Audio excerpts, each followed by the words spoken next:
Hey,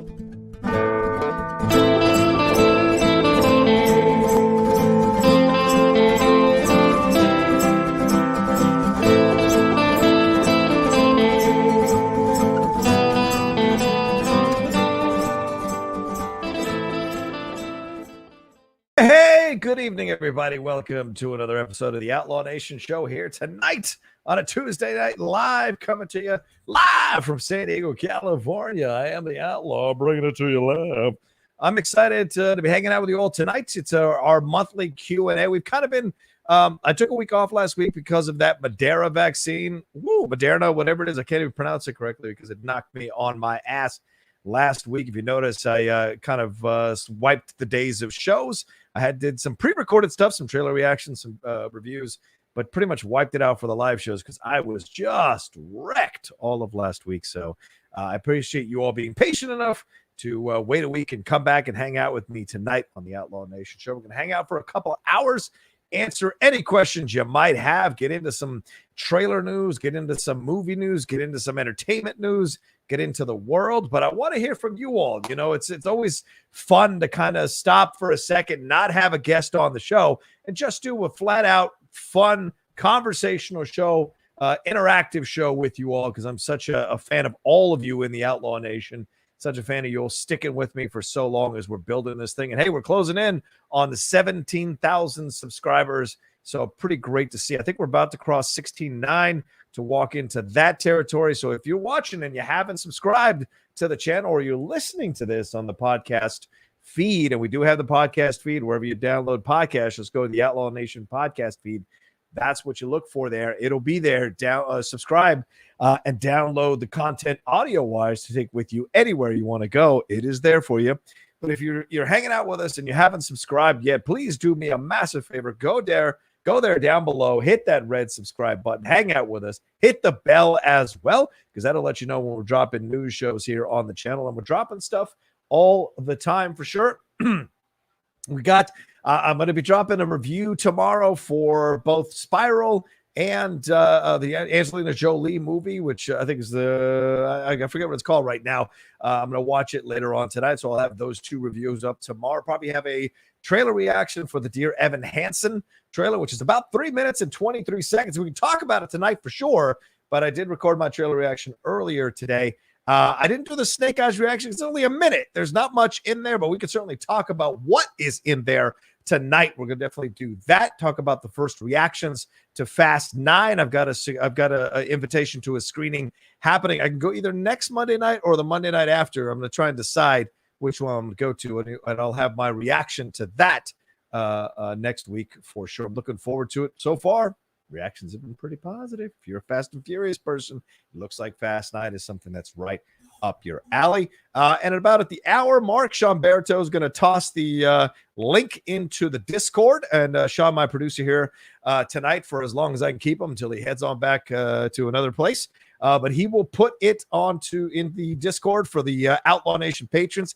At the $10 and above level, you get to come in and ask your questions first, ahead of everybody else. But for the rest of the night, we'll be doing Streamlabs and Super Chats throughout. I'll be keeping an eye on the Wizards game. I'm repping my Wizards tonight. We're doing our thing against the Celtics, against JTE's Celtics. You know, the Rushmore is a house divided tonight, as me and JT are going at each other here with the Wizards Celtics game going on. And of course, later on this week, Rushmore taking on those pesky little rascals of the Danger Zone, Dan Merle and Ben Bateman. That'll happen this week as well in the finals of the tag team tournament. No one expected us to be in the finals, and here we are taking on the team that everyone expected to be in the finals after a scare for them last week against Deception. Certainly a good match. Shout out to Adam Collins and Marisol McKee doing great work there with their team. And I'm sure it's not the last you've heard of them. So it's going to be a knockdown, drag-out year for sure in the Schmodown. We're only in May. Also, because we're wide open to everything on we do the Outlaw Nation Q&As, everything is on the table. What do you want to talk about? You want to talk about your relationship. You want to talk about writer's block. You want to talk about creativity. You want to talk about whatever's going on in your world. Any of the entertainment stuff, any of the news, any of the, we're going to get into Backlash, WWE Backlash, my reaction to that as well. So we're going to cover all the gamut. So anything you want to talk about, you want to ask me about anything going on in my world, anything from my past, anything from my future, it's all in play. I love when we get to do these Q&As because I never know what questions you all are going to ask and where we're going to go on this. So looking forward to it tonight. We got about 25 of you watching us right now to start out. So please do me a favor, hit that like button. And if you're watching later, leave a comment down below. Likes and comments are always very, very important for us here in our worlds. And as you notice, the Outlaw's rocking some new glasses. I've been looking to get some clear glasses. I saw these frames the other day and I got them. It took about a week and I got them and I'm trying them out tonight. And I kind of dig them. I like them. I mean, these are the two.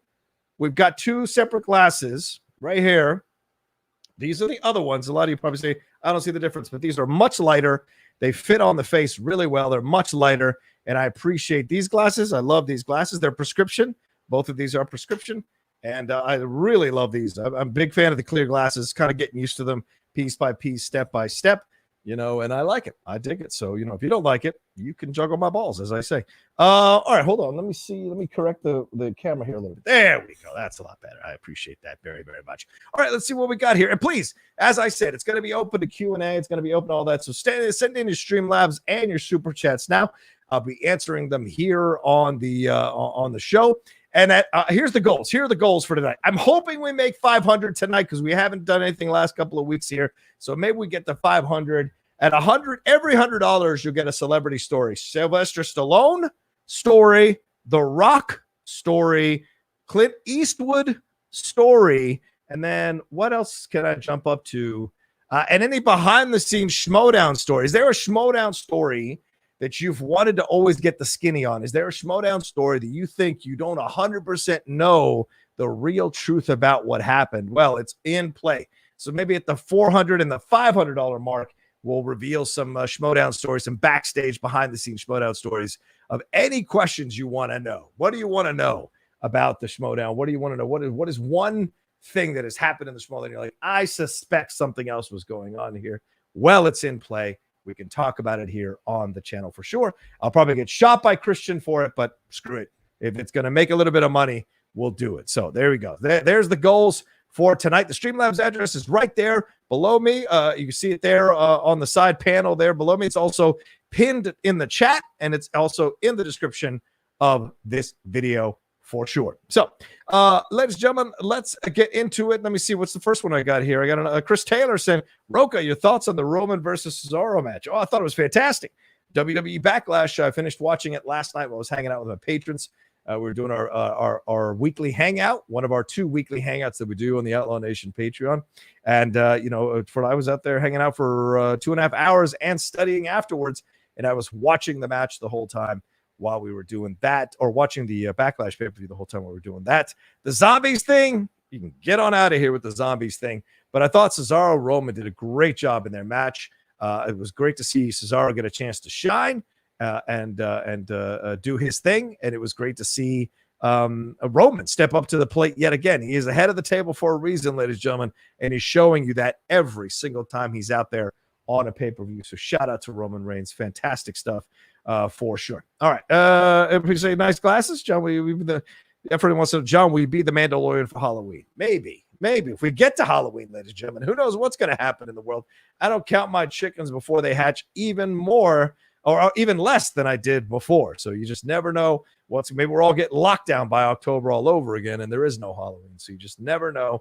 We're hoping for good things. Things are opening up. People are feeling more and more comfortable going out and hanging out in other places. And I hope that ends up being the norm overall by the end of the year. All right, let me get into the dashboard here and see if there's any Streamlabs rolling through here. So let you know. Oh, we already got one. Thank you so much. Oh, we got a few of them. All right, let's get into this thing here. Canada Rock says, R.I.P. Charles Grodin. Yes. Hey, John, what was your favorite Grodin film / performance? I am partial to Heaven Can Wait myself. Yeah, I absolutely loved him in Heaven Can Wait. Certainly a fantastic performance from Charles Grodin. Also, Dave. Remember Dave? He's Kevin Kline's like assistant in Dave. He's so funny in that. But I tell you, one of the ones that sticks out to me, and it's not one that people like necessarily run to or think about first, is The Woman in Red, a fantastic kind of forgotten Gene Wilder 80s comedy where he is like he's a married man. He's got beautiful kids. But one day while he's going to work, he's an advertising executive. He's going to work. He sees Kelly LeBrock in this beautiful red dress walking across this subway platform in a parking garage, and the wind goes up, blows her dress up, and he's like frozen. And then she comes back. He smiles, kind of like goes back to his getting ready to leave his car, and then she walks back over the grate, and starts dancing, and up come the dresses. Very sexy moment, very cute moment. But he's like in love with her, so he spends the rest of the film trying to get with her. And then, of course, I won't ruin it at the end. There's a twist at the end. But Charles Grodin is hilarious throughout the movie as his friend. I think he's his gay friend who's trying to like cover for him. There's just the performance that he delivers in that film is fantastic. A lot of people love him from Beethoven as well, So and Midnight Run, of course. Midnight Run's probably the number one choice, right? Everybody loves Midnight Run. Everybody loves Charles Grodin. I mean, the freak out in the plane is hilarious as hell, and what he does there to get him. And of course, the chemistry with him and Robert De Niro is undeniable. So absolutely RIP to Charles Grodin and fuck cancer, basically.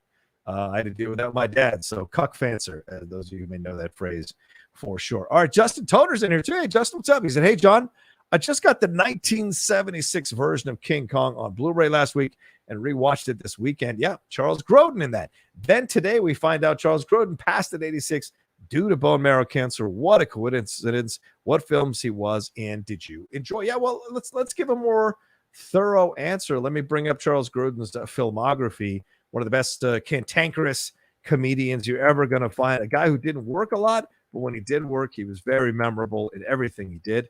So let's take a look at these here. Let's start from the beginning. I also remember growing up watching him on TV shows. He was great on the TV shows, kind of giving a lot of crap to the hosts of the TV shows, like Johnny Carson and all them. He always went toe-to-toe with them. Seems like old times. That's a fantastic Chevy Chase, Goldie Hawn movie that he is hilarious in. The Incredible Shrinking Woman with him and Lily Tomlin in that. The Great Muppet Caper, the one in London, the only one that Jim Henson directed. So maybe you guys know that one. The Lonely Guy with Steve Martin. Another great performance from him as well. Let's see here. Yeah, then Midnight Run jumps into the equation. Then we get into the Beethoven Dave. So I Married an Axe Murderer. Remember, he is the driver of the car who gets it taken away from him. Heart and Souls. That's a film that no one, I don't know if it's ever been asked about in the Schmodown. It's a 90s film. You got Robert Downey Jr., I think, is in Heart and Souls. And is it Elizabeth Shue? Who is the girl in this? Kira Sedgwick. That's it. Kira Sedgwick.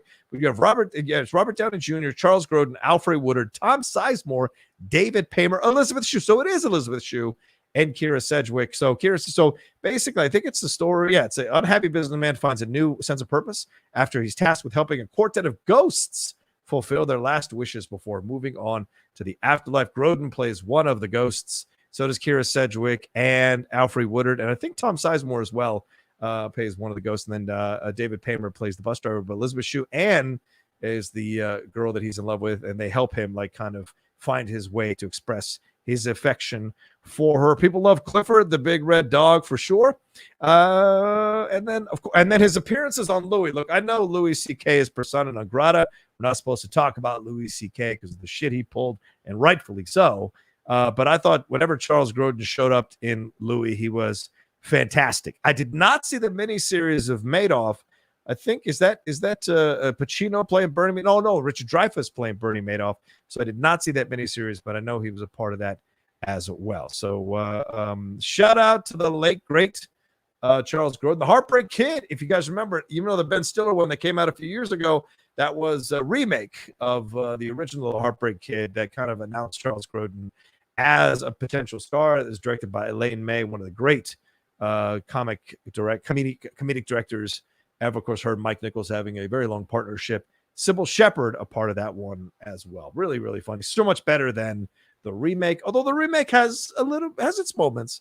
The original was so much better. All right, see what we've got here. We got about 51 of you join us. Thank you so much. Please leave a like here, and of course, let's get to 100 likes as soon as we can. So great to see everybody hanging out with us. Annabelle Roman says, "Do you have a favorite DC animated feature?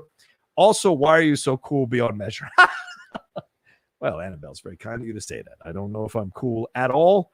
But I appreciate you. It's very kind of you to say so. Favorite DC animated feature? Yeah, it's The Dark Knight Returns. I mean, look, we've seen a lot of damn good DC animated features. We've talked about doing them on the Geek Buddies, like kind of having a conversation about it, maybe setting aside a 3-hour show, one night live show, talking about our favorite DC animated features. But for me, The Dark Knight Returns parts 1 and 2. It's one of the rare animated Blu-rays that I've bought that are superhero animation Blu-rays. And I think that was an incredible one, man. I mean, Peter Weller does a good job as old Bruce Wayne. I would have liked to have seen Kevin Conroy step in there and do his thing, but in the end he didn't. But I think Peter Weller does an admirable job stepping into that situation and doing his thing. So yeah, I would say that's my favorite DC animated feature for sure. A lot of people chiming in about that as well, chiming in about Charles Grodin for sure. Yeah, Charles Grodin's first acting credit, IMDb. Well, it's uncredited, so it's not an acting credit. Charles Grodin's first official acting credit is actually 1968's Rosemary's Baby. So put that in your pipe and smoke it. A horror debut for a comedic actor like Charles Grodin. So incredible stuff here. Justin Toner says King Kong 76, great Muppet Caper Midnight Run. Absolutely great stuff. And let's see what we got here. Also, it's so funny to see what we've got going on here. Everything is ramping up, ladies and gentlemen. Get ready for it. We got that Snake Eyes trailer. Let's talk about that. Please keep your Streamlabs super chats coming in. Remember our goals for trying to get the overall goal of 500 tonight. At the $100 mark, I will tell you a Sylvester Stallone story from when I interviewed him for Rambo Last Blood, that supposed MAGA movie, which to me is not a MAGA movie at all. It's just a revenge film. I love revenge films. Getting a chance to get a little bit of one-on-one time off camera with Sylvester Stallone was fantastic. I think at the 200 mark, we can do the Clint Eastwood story. Also, a nice conversation we had off camera before we did the interview.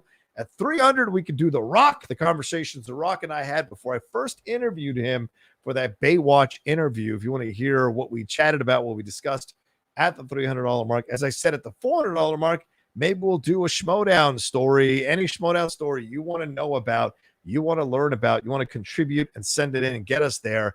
I'm 1,000% down with talking about it. And then at the $500 mark, what should we do with $500? Somebody suggest something. Maybe we can do something really fun at the $500 mark where we tell a behind-the-scenes story about something. Maybe something over at Collider, maybe something over at any place else that I've done things at, and freelance or otherwise. Let's do it. Let's talk about it. And also in between, please send in your questions and comments to find out, to let me know what you want to talk about, what's on your mind, what's stuck in your craw, what's the thorn in your foot tonight as we hang out and do our thing. Please let me know. All right, so let's see. Oh yeah, Aaron Klister sending in, says, Rocha man, how you doing, sir? Schmodown question: can we get your thoughts on the Mara versus Mike Part 3 match? Absolutely. Let me take a sip here. I am so looking forward to this match. I think it's going to be a barnstormer. You've got, the thing is, like I've said before, when you're at this level of the Schmodown, the greats, all you play are the greats because you just go toe-to-toe to see who's that one person that's going to have that extra answer that's going to make the difference in a match, or who's going to get that wheel spin that gets them ahead, who's going to make that right choice when it comes to betting, who's going to make that right selection when it comes to the 5-pointer, who's going to select that number that corresponds to a question that they're going to be able to get and the other person can't. So incredible stuff overall to see this, and I'm looking forward to it because, of course, Mara has had a long layoff. She came back and she took care of business against Chandru, and no one has heard from Chandru since he lost that match. Like, they did those little vignettes or scenes, but have you seen Chandru? I haven't seen Chandru. So clearly, if you lose to Mara, they eviscerate you in a puff of smoke. Mike has wanted this belt back to kind of reaffirm his greatness in the IG division. And of course, he won the tag team belts and lost the tag team belts. So he wants this belt back in his stable to keep building his reputation as a primetime player, as one of the greats in the Schmodown, and taking on Mara, someone who they've had some legitimate beef with each other in the past that they've kind of put to bed now. To see them taking on each other now in this revenge match or trilogy, third part of the trilogy, is going to be incredible. I honestly don't know who to take on this. I mean, Dan and Mara, as I said, it's an advantage to have a partner who's in the Schmodown, because you guys could just constantly question each other, grill each other, do all of that. Certainly Shannon has, or certainly Michael kind of counters that advantage by having Shannon as his manager, obviously. So those two working together in tandem to get him ready. So I don't know how deeper you can go on IG, but certainly they added a bunch of new movies, and that could be the difference if one of those movies is asked about, that one of the players, either Mike or Mara, might have an aversion to, or might have a hard time memorizing stuff from that. Also, nerves get to you, so you just never know what's going to happen. We've seen Mike step up to the plate on a number of occasions, so I look forward to him being able to do it. We shall see if he can do it. And in the end, though, I think in the end, he will take it home. I think he will win this one. It's going to be so damn close, though. Absolutely so close. We shall see. All right. Kevin Mertens says, digging the Wizard sweater. Thank you. Feeling both excited and nervous for Saturday. Got the Bucks again. Okay. All right. We'll see if the Bucks do it. Miami Heat had your number last year. They smoked you guys, roll right through you guys.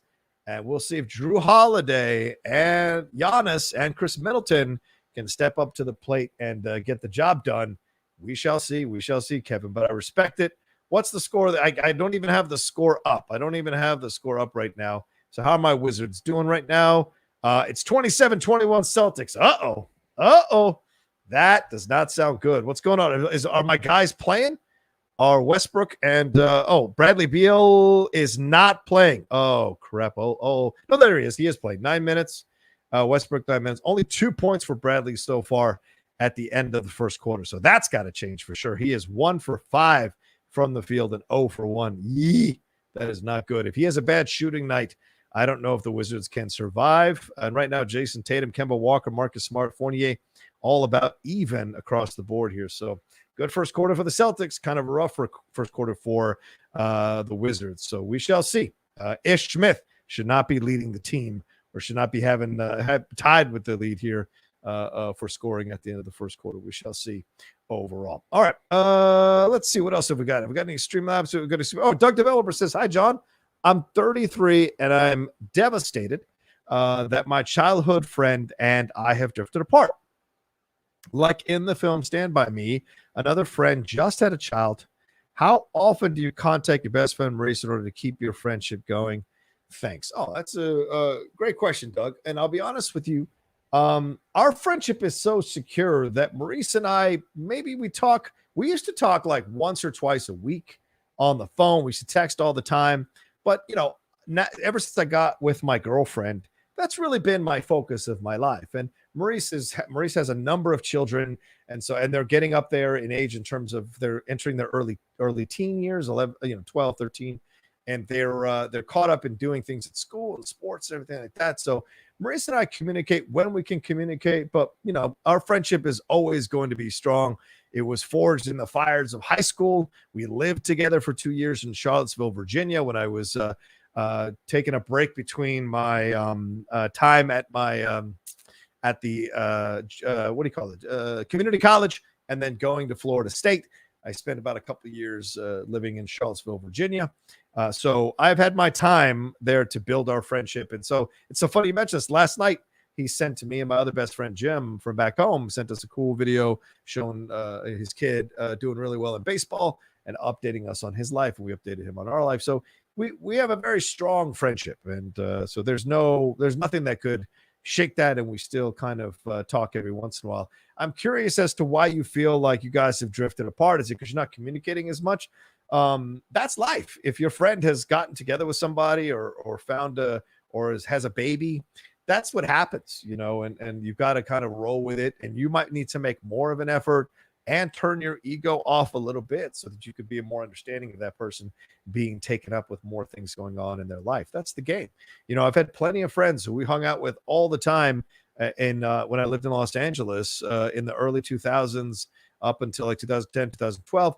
Then they started having children. When they started having children, it was, like they were really preoccupied with that and putting that together. And I have no experience with that because I've never had kids. So it was a bit of a learning curve to understand, okay, where do I, when can we hang out? How do I make the effort? Should I make the effort? Do they make the effort? So you just got to navigate that as best as you can and trust that your friendship is there. Or you can ask them, hey, why are we, I feel like we're drifting apart. What can we do here? Is our friendship kind of waning? There's nothing wrong with having upfront, honest conversations. Just be prepared for the answer. Just make sure you're prepared for the answer. That's what I would say. So thanks, Doug. Appreciate the donation.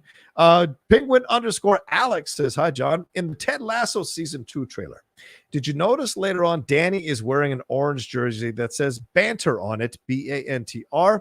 I think the team logo over the heart is the same.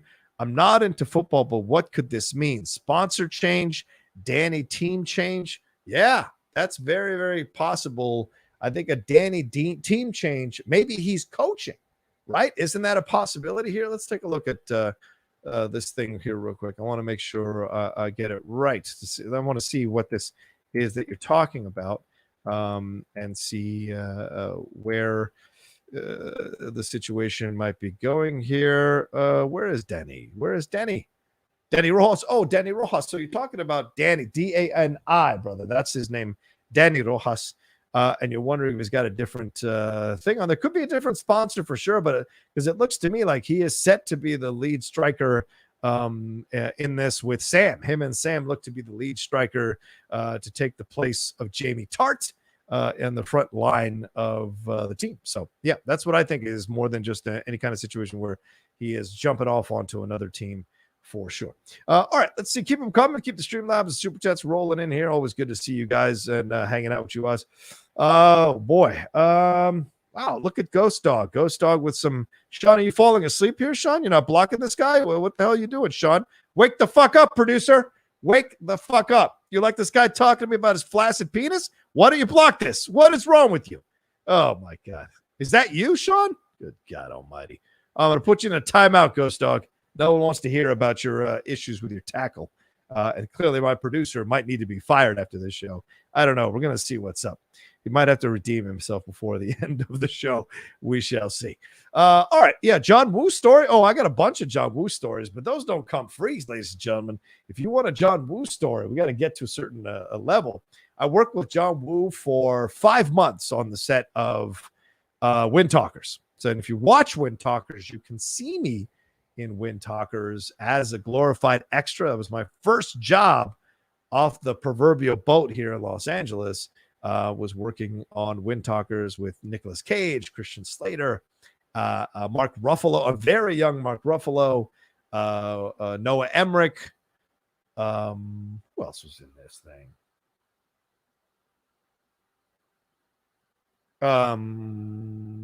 Who else is in this thing? Oh, Adam Beach. Yeah, so got a chance to work with all of them and got hired to do some ADR work for 2 weeks after the movie wrapped. And ADR work is usually where you're yelling or saying lines and whatever. And it was such an exposure to see ADR work and watch people work in ADR for 2 weeks. It was great money. But jumping into one of those loop groups is not easy. That's what they call that, ladies and gentlemen, a loop group. It's basically a group of people that get hired and they like go from movie to movie and they add the extraneous dialogue, the extraneous lines to give a sense of atmosphere to certain scenes to make it feel more realistic. And these people show up with like stacks of books about what the movie is about so they can offer like actual learned words and lines when they step up to the mic. Because a lot of times when you're doing ADR or loop group work, it is, all right, we need a line for this. Who's ready to jump up? And so basically you're not assigned it. You jump up and volunteer to put yourself out there to say the line. So you got to navigate. Am I doing too much? Am I jumping ahead of too many people? You got to do all of that as you're doing ADR work. So it's an interesting animal to figure out and to tackle for sure. Is there a Canadian? Oh yeah, is that a beach Canadian? I don't know, Royko. I don't know. And don't talk to me about forgetting Canada when you couldn't even name that Canada question. You couldn't even name Canada in the question. So what do you think about that? What do you think about that? All right, we got 61 of y'all in here. Please remember to hit that like button, hit that thumbs up button, give us some love here on the Outlaw Nation show. And also, if you want to leave a comment down below, that would be fantastic. It's comments and likes that help raise the visibility of the show. And don't forget the Streamlabs Super Chats address are in here. Galen Shumway comes in. Rocha, have you seen this variety barstool trivia game? To me, it sets up the WWF versus WCW Schmodown team needs to get. It sets up the WWF versus WCW Schmodown team needs to get in there and dominate. Great cross promotion. I have not, but I have played. Wait, maybe I have played in this movie trivia game. Don't we have some Barstool Sports people that were selected in the draft? Didn't Roxy take a Barstool Sports guy, I thought? So I have definitely had good interactions with the Barstool people on my end. Jeff Snyder asked me to do a couple of matches against two of their guys, and we beat him in the first time real close. And then the second time we beat him, we really kind of took care of business. So I would say you take a look at that. Adam, is Alex Damon in there? Interesting. All right, maybe I should get involved in this and see what's up. As if I need more trivia in my life. As if I need to do more trivia in my life. Well, you never know. You never know. I'm so exhausted from doing all this trivia. I'm sure some of my Outlaw Nation patron fans who've been helping me study are exhausted from the trivia for sure. But yeah, maybe. Oh, don't shake your head, Sean. You just count down seconds. Give me a break. You don't even write questions. All right. If Alex Damon is in there, all right. Maybe I will consider it. Maybe show up and show out. But take a look. I think we took on a couple of the Barstool Sports guys, and we beat them. Jeff Snyder and I. That was kind of a dry run. We were considering teaming up if they didn't win the belts. There was definitely a very serious conversation between Snyder and I to team up for this season, which would have been fantastic. But JT is doing really, really well as well. So I've been a fan of being on a tag team with the great Joshua Tapia for sure. All right, we got another one that came in. Oh, Aaron Klister came in again. He says, so I have my high school degree, been at college under my belt, 5 years of military service, currently working on a forklift. Oh, yeah, this is my resume if you want a new producer. Don't worry, Sean. You can be my assistant. Absolutely kidding. Love you. Yeah, all right. I like it. Absolutely. Get on it. Kind of promote yourself. Maybe you could do a better job of keeping track of people who are leaving terrible comments about their penises on here. Would be nice to see someone who is not paying attention to the Yankees game and someone who's actually paying attention to my show. Would be nice to have that kind of producer. We shall see if it'll happen. All right, the Wizards have cut the lead to 2 points. Let's go. As I'm watching this. All right, so let's get into I don't see any more Streamlabs and Super Chats. Keep sending them in, ladies and gentlemen, to drop it in there. You see the address down below. You see the address pinned in the chat. You see the address in the description of this video as well. So the question is, what did you think of the Snake Eyes trailer? I thought it was pretty badass. I thought the fight scenes on the car with the ninja swords, all of that was kick-ass. I thought that we got an interesting look into the culture and the origin of where this story is going to go. Henry Golden getting an opportunity to lead yet another film, I think is a good thing. If you enjoyed him, Crazy Rich Asians, which was an okay movie. I wouldn't say great. I thought it was an okay movie. I wanted it to be better than it was, and some people loved it, so I'm not going to begrudge that. I thought he did a fantastic job. And so to see him kind of taking this mantle, it's a huge step up to be a superhero and see if you can pull it off. And hopefully they do. But I want to see where we go with this. Are they going into, we see Scarlet in the trailer, Baroness in the trailer. Are we going to get other G.I. Joe characters that will come into this? And in essence, this will be a backdoor origin story to the G.I. Joe story. Is that how they're going to go about this thing? because those two G.I. Joe movies were absolutely not good. I remember walking out of both of them. Look, it doesn't take much to impress me on the action tentpole side of things, obviously, because I'm a Transformers fan. But I like to have fun. And if I can't even have fun, then what am I doing in a theater? And I felt those G.I. Joe movies were not fun at all. But this looks badass. This looks like a lot of a great fight sequences, some charming actors involved in this. We went through the resume of some of the people involved on SCN Live the other day, and makes us a little nervous, but you never know. Some people are waiting for their opportunity to really show what they can do, and maybe this is the opportunity for both of these people, the writer and the director, to show what they can do with a property like this. I'm a little bit like stung by Mortal Kombat, my experience with Mortal Kombat. So my worry about this movie is that it'll end up being like Mortal Kombat, where everyone talks about it, how we had a great time. People are going to love it. It's going to be awesome. And then you watch it and you're like, bum, bum, ba-da. And that's not what we want. We want to have a lot of fun with this. And certainly what we saw in the trailer teases something that could be a lot of fun. And the look of the film, I think, looks a little more important than what we saw in the G.I. Joe film. So this is your time.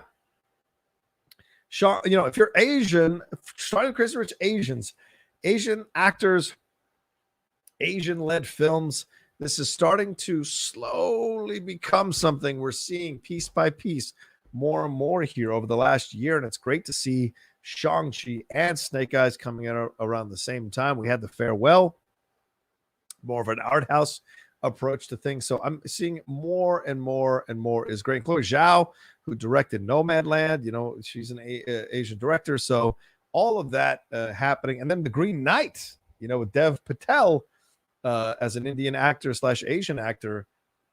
Excited to see what he can do leading that film. So the world is opening up more and more.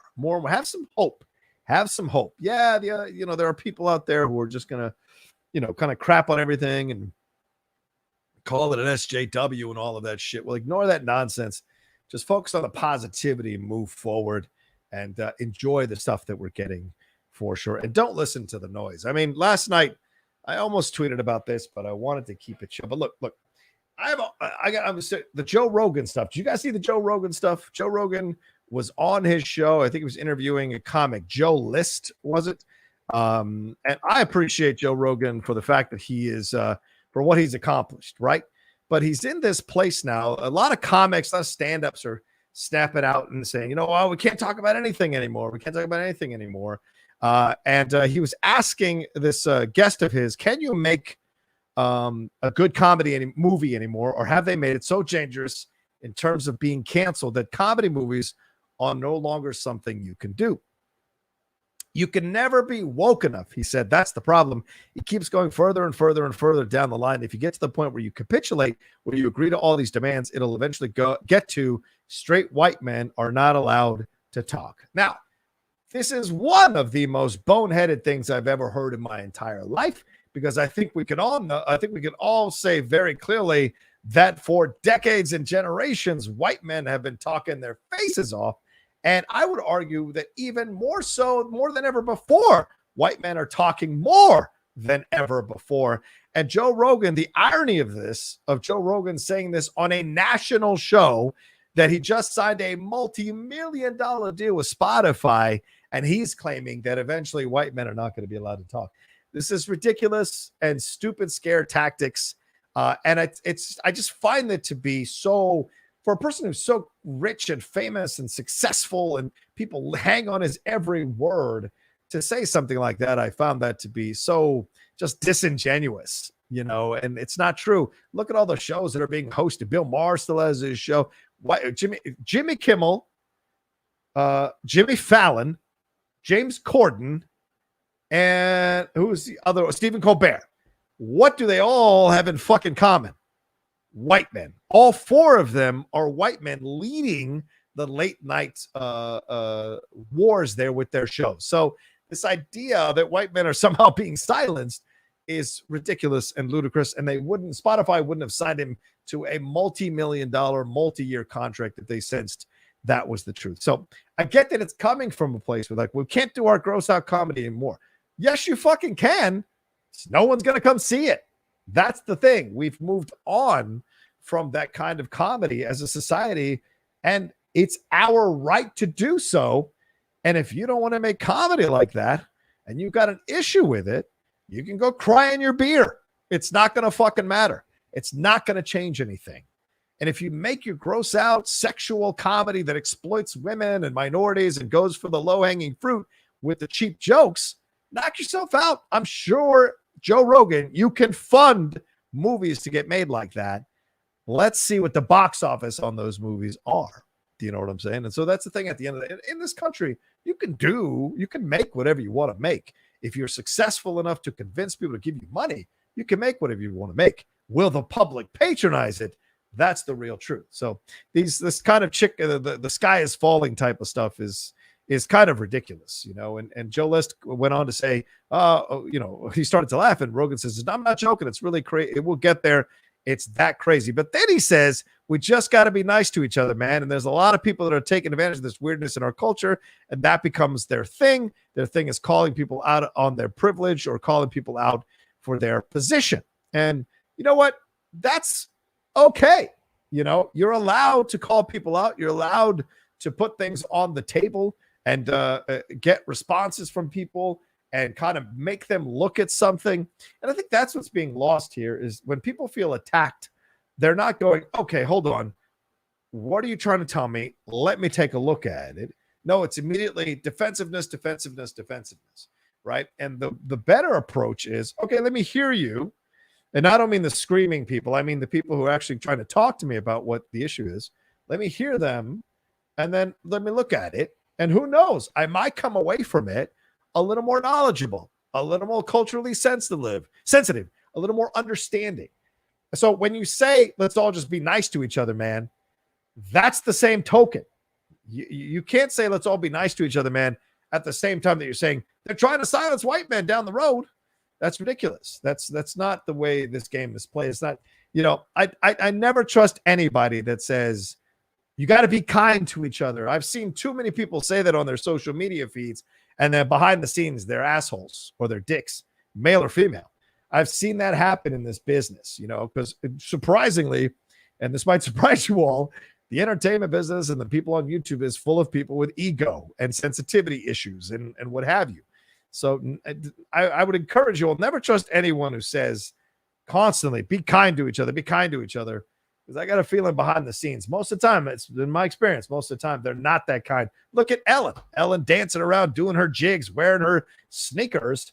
Look at Ellen and what she pulled. And now what she's pulling now in these PR interviews that she's doing to save face as she's leaving her show, telling Oprah, it felt odd. It felt like it was orchestrated, this attack on me over 4 months. And then she tried to pull the LGBTQ card and tried to pull the woman card. It's like, no. And I have two friends who worked on that show with her on a temporary basis for a few months. And they pretty much confirmed everything that other people had been saying, and that Ellen was very aware of the behavior that was going on behind the scenes, and in fact encouraged it, because it allowed her to create a buffer between herself and these people. She's probably not, if you're like not a celebrity. Look at Dakota Johnson. She called her out. She might not be the nicest person to people who aren't celebrities or people who can't help her. Don't forget, she's the one that crossed the picket lines with her writers during the writer's strike because she was desperate not to lose her show. And then recently, Anne Heche on a podcast said how Ellen had told her what to wear to the Oscars and said, and so she wore this hippie kind of outfit because Ellen had told her in her previous outfit that Anne Heche was wearing that she looked too sexy. That's a controlling person. That's a domineering person. So it doesn't matter if you're gay or straight, white or a person of color, male or female. The personality is what matters, and you shouldn't be able to hide behind your cards to escape actual judgment or consequences. So I'm just putting it out there. Like, don't trust people who are constantly telling you to be kind to everybody. I'm saying be kind to yourself. There's a difference. I always say be kind to yourself. Take care of yourself. Do something good for yourself. That's what I'm talking about. That's where I come from all the time in my 2 cents. Am I saying too much? I don't see too many Streamlabs or super chats that have come in, so I hope I'm not offending anybody with my thoughts and my points of views. Doug Develop, please send in some Streamlabs super chats. What do you guys want to talk about? I'm wide open here, as I said. And you just heard me just go on my rants here. I'm not a person who likes to keep my feelings to myself, but I like to present them in a way that's respectful but still honest. Doug Developer says, thank you, John. As an aspiring entrepreneur, may I ask what your former boss at Collider could have done better so he wouldn't have ended up selling the company, whether it's his personality or how he manages the team? I love to learn how to be a good boss. I can answer that, Doug, but not for. I mean, I think that's a bigger question, and that maybe we can set a goal for that, because that seems like a pretty loaded question.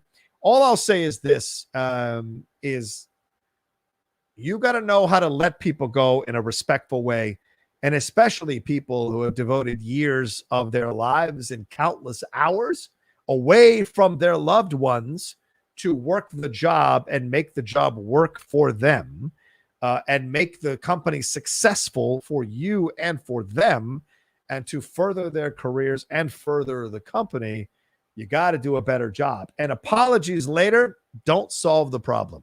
Apologies later, where you're all of a sudden, trying to be nice when you weren't nice before, when you go on these shows to try to claim a certain environment or was there, and that you paid attention to all the shows.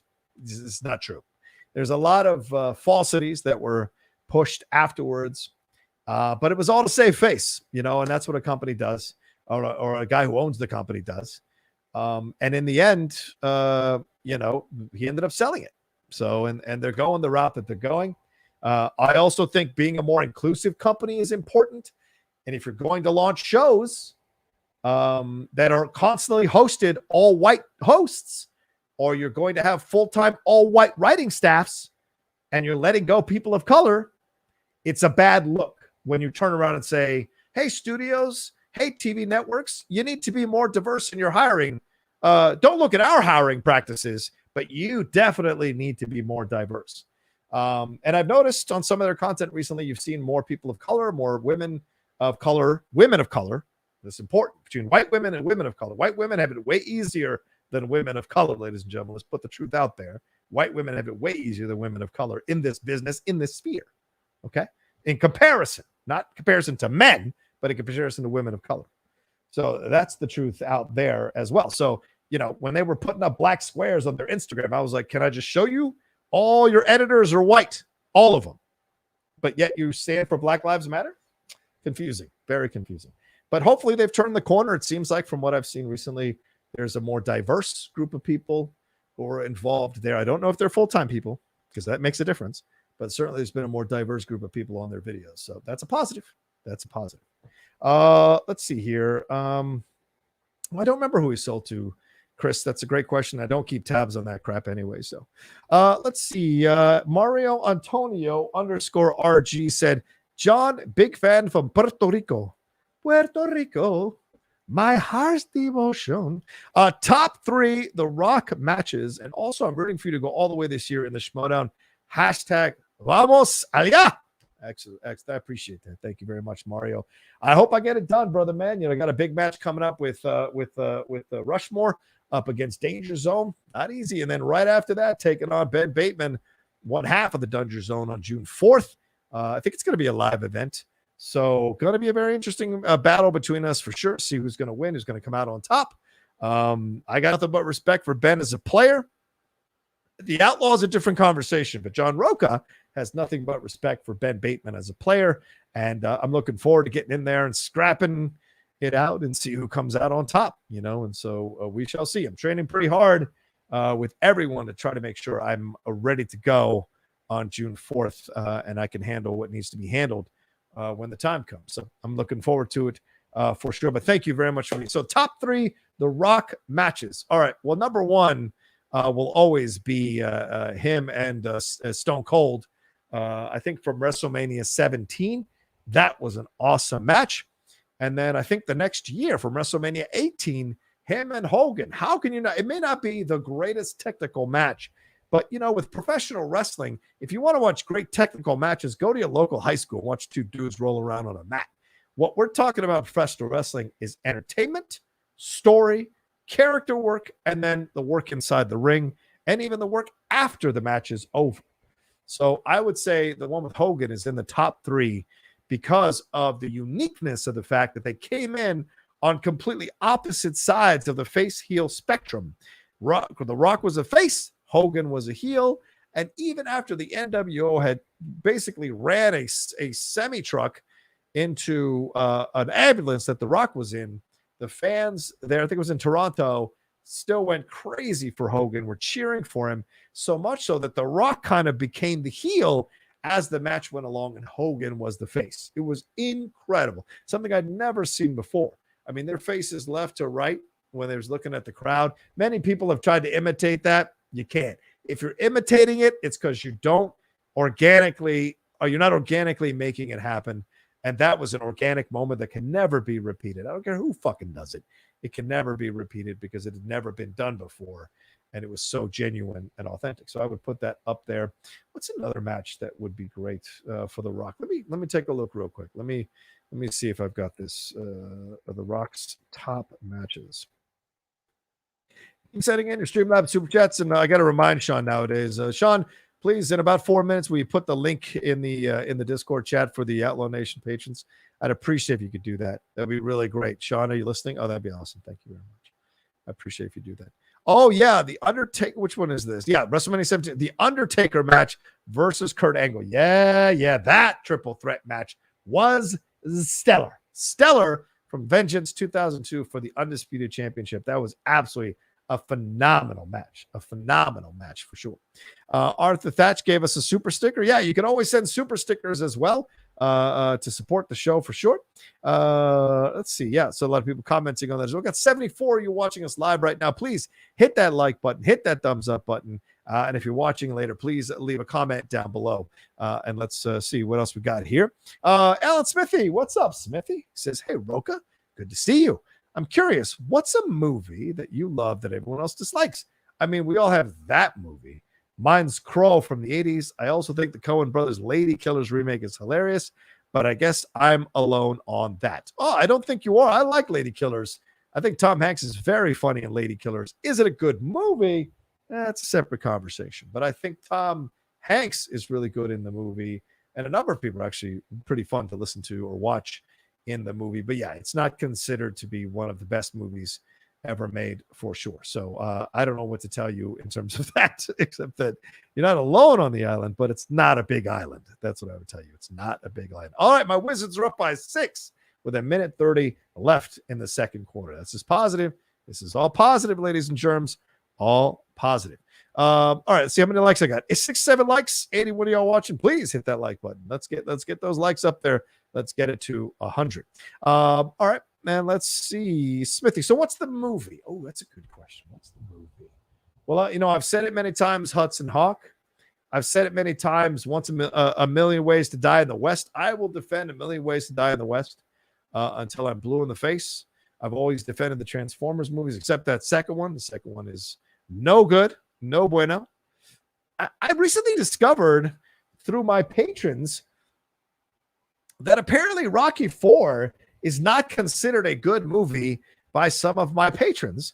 And apparently a number of people don't like Rocky IV. In fact, when you look at the Metascore, and I think the Rotten Tomatoes score for Rocky, it is lower than Rocky III. That is a shock and a half. Lower than Rocky III. That makes no sense to me at all in any way, shape, or form. So I don't know what that's all about. That's a film I thoroughly love. I got it for you. Hold on, let me take a sip. Staying Alive. That's the movie. The sequel to Saturday Night Fever. I think it's 1983, Staying Alive. Directed by Sylvester Stallone. Starring John Travolta, who clearly was on the Rocky diet. It's the greatest John Travolta has ever looked in terms of muscle and Shape. Cynthia Rhodes from Dirty Dancing is the lead woman that Travolta is kind of dissing. They're in a semi-relationship, but he ends up like following or getting into a situation with Finola Hughes. Some of you remember her from soap operas, British actress. And it's all about his journey of trying to embrace his possible greatness. And he's put himself in a position to be leading a Broadway show. And it's all about whether he's willing to embrace it. And if he can navigate this world, this higher world of producers and diva actresses and phony people and fake people as he becomes famous and the lead of the show. And I would just say it's fantastic. It also features a cameo from Kurtwood Smith as a dance instructor or dance what do you call that? Dance choreographer. A dance choreographer. So if you've never seen Staying Alive, it's an interesting little movie. And I think Frank Stallone made some of his best music on Staying Alive. And I talked to him about it. If you haven't watched the interview that is on my channel, Frank Stallone and I talking about his work on Staying Alive, his work with, being Sylvester Stallone's brother. A lot of fun. Arnold conversations as well. So much fun hanging out with Frank Stallone. So if you haven't watched that yet, do yourself a favor and watch it. Yeah, Staying Alive, absolutely. What is it? Rockford is a classic. It just meant more before the fall. What is this one? You brought your bitch to the Waffle House? I don't know what that is. Is that from another movie? Anyway, let's bring in Sean, my producer, if he's still around. I don't know. Maybe he's watching a Yankees game. And so you can tell people how they can come in here live and ask their questions. Sean, what's up? Oh, good. I caught you. So I'm watching the Yankee game, but you're watching the Wizards game. I'm not watching it. I'm just checking the score. I'm not watching the Yankee game. Oh, okay. What game are you watching? I'm not watching anything. I'm to relax on my show. You letting people talk about their penises on my show. Well, to be fair, I erased that comment. You can still see it, but I erased it from the chat. So just relax. I'm gonna erase. I didn't put them on chat in a minute. Well, you can do whatever you want. That's right. I can do whatever I want. Now tell people what the hell's going on. Okay, so you gonna relax now? You're okay. Oh Jesus. Okay. All right. So Outlaw Nation, welcome. If you are a $10 and above patron, the link is already in the Discord for you guys to come in live. The patrons will always get first dibs, as you guys already know if you're fans of the show. If you're not a $10 patron, why not? John does a lot with the patrons. We have hangouts. Yeah, I know. Relax. Let me talk now. Dude! I'm just You're about to get fired on national TV. Go ahead, yeah. It's national TV? Okay. So you made me lose my place of thought. Yeah, I know. It's really simple to do. Come on, focus. Oh, wow. Okay. Yeah. Okay. Yeah. See how this goes. Anyway, so I was saying John does a lot with the patrons. We do hangouts. We try to do watch-alongs. We'll try to do more things with John as much as we possibly. We are training him up as well for the matches, so you guys can join in on those as well. Yeah. So if you're not, we will put the link in the chat later for you guys to come in and ask a question. So when you click on the link, it will bring you to StreamYards and it'll ask you to verify your headphone and your microphone. Please at least try to wear headphones, otherwise you can get a echo and it's a little distorting. And then it'll bring you into backstage and John will be able to see you, and then he can bring you in at any time. So at least try to have a question or a comment or a story ready to ask him, and we can keep the show moving. There you go. Well said, man. Well said, buddy. Well said. Good job. I'm proud of you. I'm proud of the work you're doing, man. Oh, I appreciate that, Just John. Don't let people talk about their penises on my channel. Oh my God. Whatever. I don't have to defend myself. Oh, it's all good, man. That's right. Anyways, so the Snake Eyes trailer. Yeah, talk to me. I'm indifferent about it. It's only a minute. How can you? I know it's a teaser. It's a teaser. Yeah. That's what I'm saying. I'm indifferent. I'm waiting for the full trailer. Give me the full trailer. Okay. I'm curious to see it. It does say G.I. Joe Origins right at the bottom of it, so it does seem like this is going to be. I wonder if they're going to take the Marvel route in the sense where they might release more origin story movies and then do a full length G.I. Joe movie where they all band together and fight Cobra or whatever. Yeah. But Snake Eyes to me was always the quiet one, so I'm wondering how they're going to. Are they going to explain why he can't talk in this, or is he going to be very limited in what he could say Yeah. and then just go full quiet? Like, I'm just curious of what angle they're going to take, and I'm hoping that the full trailer, gets me to buy in because I want to watch it to see it, because eventually they might do that GI Joe Transformers crossover that they've been rumored to do for how knows how long. Yeah. Okay. All right. But I have to tell you, I think this will be interesting overall for this because I mean, if it is a backdoor pilot into the G.I. Joe universe, how are they going to set everything off from Snake Eye? Also, Snake Eyes. Also, is he going to be wearing a mask eventually? Right, like the whole time? Will we just see his eyes? Will we know it's Henry Golding? That was the big complaint. Like people were like, "Oh, how about he put a pretty face behind a mask?" So maybe I think they're going to walk away from that no talking thing because remember it's an Asian character that white dudes created in the 60s or 70s. So making him silent, especially nowadays with the the Asian American violence and hate that has been out there that has been committed towards them, I think it would not be smart to cast someone like Henry Golding and have him be silent. You can put him behind the mask when he fights, but I think he should not be a silent part of GI Joe for sure. Well, I mean, no, trust me, that's a very good point. But it wouldn't be like they're silencing the character. That's just how the character is. Yeah. Right. So I don't think it would be offensive. Not that I'm speaking for anybody, but I wouldn't think it would be offensive if they just that's how we've known him as. Yeah. Now, it'd be one thing if he wasn't and they made him that way. That'd be a completely different story. But just for me, I love GI Joe. I love GI Joe as a kid. I want to see this franchise work. So maybe this is the right approach. Snake Eyes is a very interesting choice to start off with. But he is the most popular GI Joe, so I get it. But because of like because of how his character was originally written, it's an interesting choice that way, unless they change it. Okay, all right. Okay, I accept your point of view on this. Fair enough. I appreciate. Well, you don't have to. You could disagree. I know what I can do. Oh my God. Thanks for coming in, Sean. All right, I'm here. If you You're want the best. Yeah, sometimes. Yeah, sometimes. Thank you so much. I appreciate it. All right, there's Sean, my producer. We do a little ball busting and have a little fun. But Snake Eyes. Oh yeah, Snake Eyes was supposed to be white, Douglas. That's for sure. So I apologize. Yes, it was a white dude, but I mean he was behind the mask. He was quiet, but he still essentially co-opted the Asian culture in that character. So I do want to have him as an Asian character in this, or unless they're gonna. I mean, the twist would be that it becomes a white guy and Henry Golding's character becomes something completely different for GI Joe. But I really doubt they do that. That doesn't seem to make sense to me at all. All right, let me see if I've got any more Streamlabs here. Oh, Daniel Collins sent in. He sends some pounds in. So shout out to Daniel. Thank you. He says, "Hey, John, I love your shows. Thank you very much. Was just listening to the top 10 fighting movies earlier today. Yeah, it was a good one. What's your favorite Spanish language films? Maybe a rough top 3. Would love a top 10 of this one day, too." Yeah, I don't think I'll do that with Max. I don't think Matt's seen 10 Spanish films, but certainly I think there's definitely a great a bunch of films to be talking about. I think The Sea Inside is one of my favorite Latino films or Latin films, with Javier Bardem, where he's like kind of paralyzed and what he goes through. I think is one of the most incredible films I've ever seen. It's visually stunning.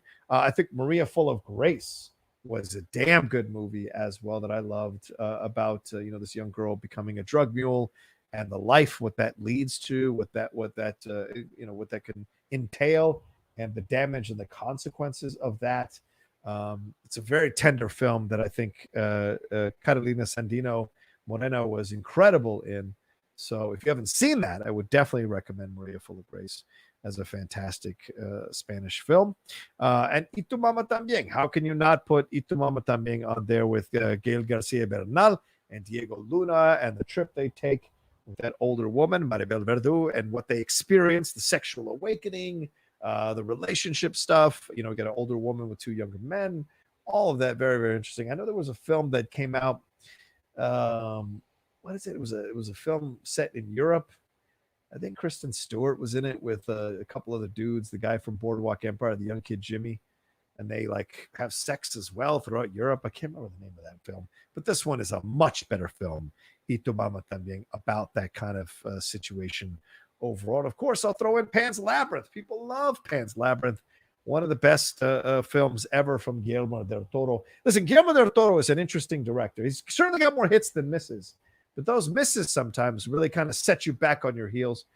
Certainly a fantastic person. Hell, I could tell you a story about Guillermo del Toro. Maybe because right now where are we at right now? Where are we at right now, money wise? Let's see here. Let's take a look. All right, we're at $90, so we haven't gotten to the 100 yet for the Sylvester Stallone story. If we get to the $200 story, I'll tell you about a great Guillermo del Toro story when he came to be interviewed at Collider. Perry did the interview, but I was able to like hang out with him and talk with him and take care of him, make sure he was cool. It was an incredible experience for sure. I can tell you all about that if you want. We'll get to the $200 mark for the end of the show. Maybe I'll tell you that as well. All right, let's see what other one I've got, and then we'll bring some people in live. Jim Sandelin said, hey, went to the theater to see Army of the Dead, and it didn't disappoint. Zach, Dave, and the zombies delivered, fully vaccinated, but I choose to still wear my mask. Also, sorry to hear about Bonnie's Choice over the weekend. Bonnie's Choice. Does anyone want to? Bonnie's Choice. I don't know what that means. Does anyone want to clarify that for me? I don't know what that means. What is Bonnie's Choice? Is that Bonnie Somerville? I don't know what Bonnie they're talking about. Maybe clarify that for me and speak about it. Brad Gilmore in here. Hey, what's up, Brad? Good to see you, brother. Thanks so much for stopping in. How are things over there, Brad? We got to get you on the show, Brad. We have got to get you on the Outlaw Nation show, Brad Gilmore, especially after that incredible documentary about Booker T that was done by Biography last week. I heard the Shawn Michaels one is okay, using a lot of reused footage we've seen before. But the Booker T documentary, ladies and gentlemen, I cannot, if you have A&E or if you want to get that app, and I cannot encourage you enough to watch that biography, even if you're not a professional wrestling fan. It's a great story about a guy who fought through some tough times, some tough situations, both imposed by society and self-imposed, and how he found his way out of it and created a successful career, and how he's giving back to the community that helped him find success in his life, the pro wrestling community. So it's a fantastic documentary, a human story, and I can't recommend it enough. I'm not joking. It is damn good, and I'm not just saying it because I am a Booker T fan and a fan of Reality of Wrestling, ROW, down there in Houston. So thanks so much, Brad. It's always great to see you, my man. All right, let's bring some in. And Brad says, let's do it. Done and done. Brad Gilmore, let's lock it down. Let's make it happen. 2 hours of you and I having fun conversations about your Back to the Future book, about your life, about everything with Booker T for sure. All right, let's bring in our first patron of the Outlaw Nation show, Justin Toner. What's going on, Justin? How you doing, man? I'm good, John. How are you doing? Good. I'm great. Hope my Wizards win. What's on your mind, brother? Oh, one or two things. You were mentioning watching Backlash earlier. Yes. And, I got such a laugh when you got to the zombie lumberjack match. Oh, it's like God. I warned you how bad it was. It's like and you saw it firsthand. That was a disaster. You can't make it work for a match that people weren't all excited about anyway, which was the Damian Priest Miz match. If this had been Rock versus Stone Cold with zombies, or even Mick Foley with zombies and Undertaker, that's when you do it. Mick Foley, Undertaker, that's the Fiend. If you had brought the Fiend back to have a match with zombies against Randy Orton, that could have worked as well. I think that would have worked better. Yeah. I can't wait to hear what Aaron's thoughts on. He probably it's like you guys are gonna rip that apart on Strong Style. Probably. Have you seen the Shawn Michaels biography? He told me no, not I haven't to watch it because he said it's reused footage. So all right, I heard it was good. I'm gonna check it out when I can. Sounds good. I don't know if you heard, but apparently word is Miz hurt his knee during the match. It sounds like it might be ACL injury, might be tear. No. So it's like nothing's official. It's all like from Meltzer and other people. Yeah. So it's like we'll see. That would suck, man. I don't know. Meltzer blocked me on Twitter, so I don't get to see his stuff when he retweets. Yeah, I saw it all over the various news sites today. Right on. And Chris Taylor fellow wrestling fan and member of the nation gave me a heads Night up earlier. in the chat. Yeah. Okay. Yeah. Shit. Well, one that's thing. shucks. You mentioned Rocky 4.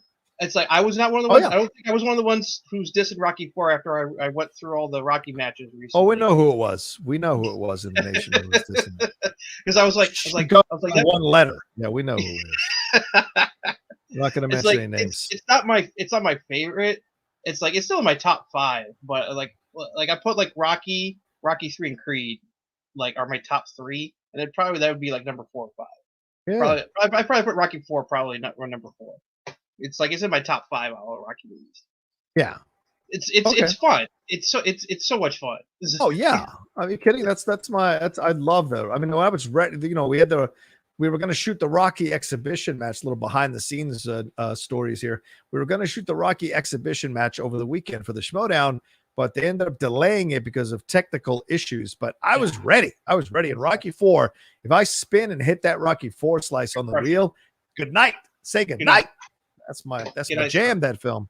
I can tell, from back to front, I know that film. I can't wait for this director's cut that Stallone put together. It's coming out in a couple months. Very fascinated to see how different the movie is going to look and feel with this new cut and put together. Yeah, it's like because it was interesting seeing a lot of like the alternate like footage and stuff that he was taking off that he was put in the movie. So I watched a lot of his Instagram stories where he was like showing himself in the editing room working with the editors trying to figure out like what to put in, what to take out. And it's like it was interesting watching the process because he was like having a hard time like trying to it's like I like this, but I don't know if I can keep it.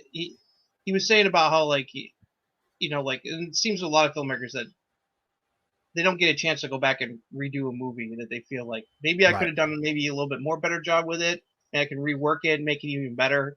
So it's fascinating. Agreed. And one other thing, this is an interesting thing. I just noticed this about an hour or so ago.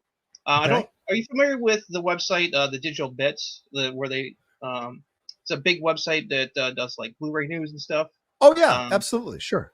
The guy who runs it, Bill Hunt, I follow him on Twitter. So this is the good news and bad news. The good news is apparently Lionsgate owns the rights to one of our favorite filmmaker, Akira Kurosawa's Ron. Right. They've had the rights for the last several years. They're going to do like a 4K restoration and release of Ron. Wow. The bad news? Yeah. It's only going to be a digital release. No. Oh, yeah. That's the game nowadays, man. It's so pissed. You're seeing it more and more. Companies are walking away from physical media and embracing digital media more. So that's the shame of it overall. It's so frustrating. Yeah. It's because you and I are the same thing. We're like, we love collecting movies. Like, we both, are, Criterion Collection guys, we like getting stuff from them and I love having a library because of stuff like this, where it's like, that's one of his best movies and you're not going to put it out on a 4K Blu-ray. Yeah. I'm like, but he said, but Bill Hunt was like, hey, spread the word out. Maybe we can put pressure on Lionsgate to make them put it out a 4K Blu-ray as well. They give enough people make enough noise, so we'll see. But I was just like, that's one of the reasons I get. That's why I still buy movies. I love buying movies is because of stuff like that. It's frustrating, and don't want to trust I don't rely completely on the stream service. I mean, like Netflix and everything is nice, but that's why I like being able to own a physical copy of the movie myself. Right.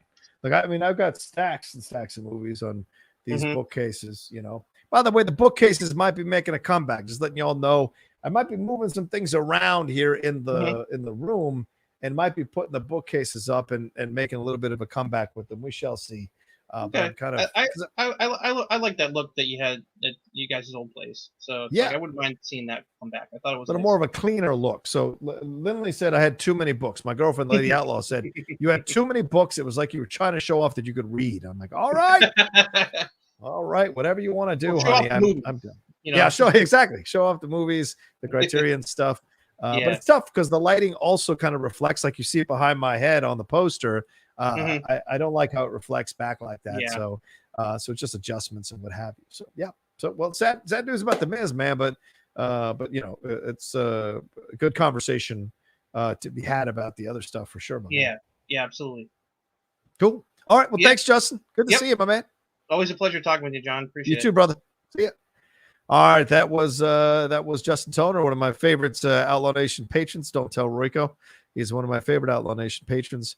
We have a good time, and we have a fun time just talking about stuff. So keep sending in your Streamlabs super chats and schmobots as we go along. Let's bring in the Canadian Wonderkind, Royko. What's up, John?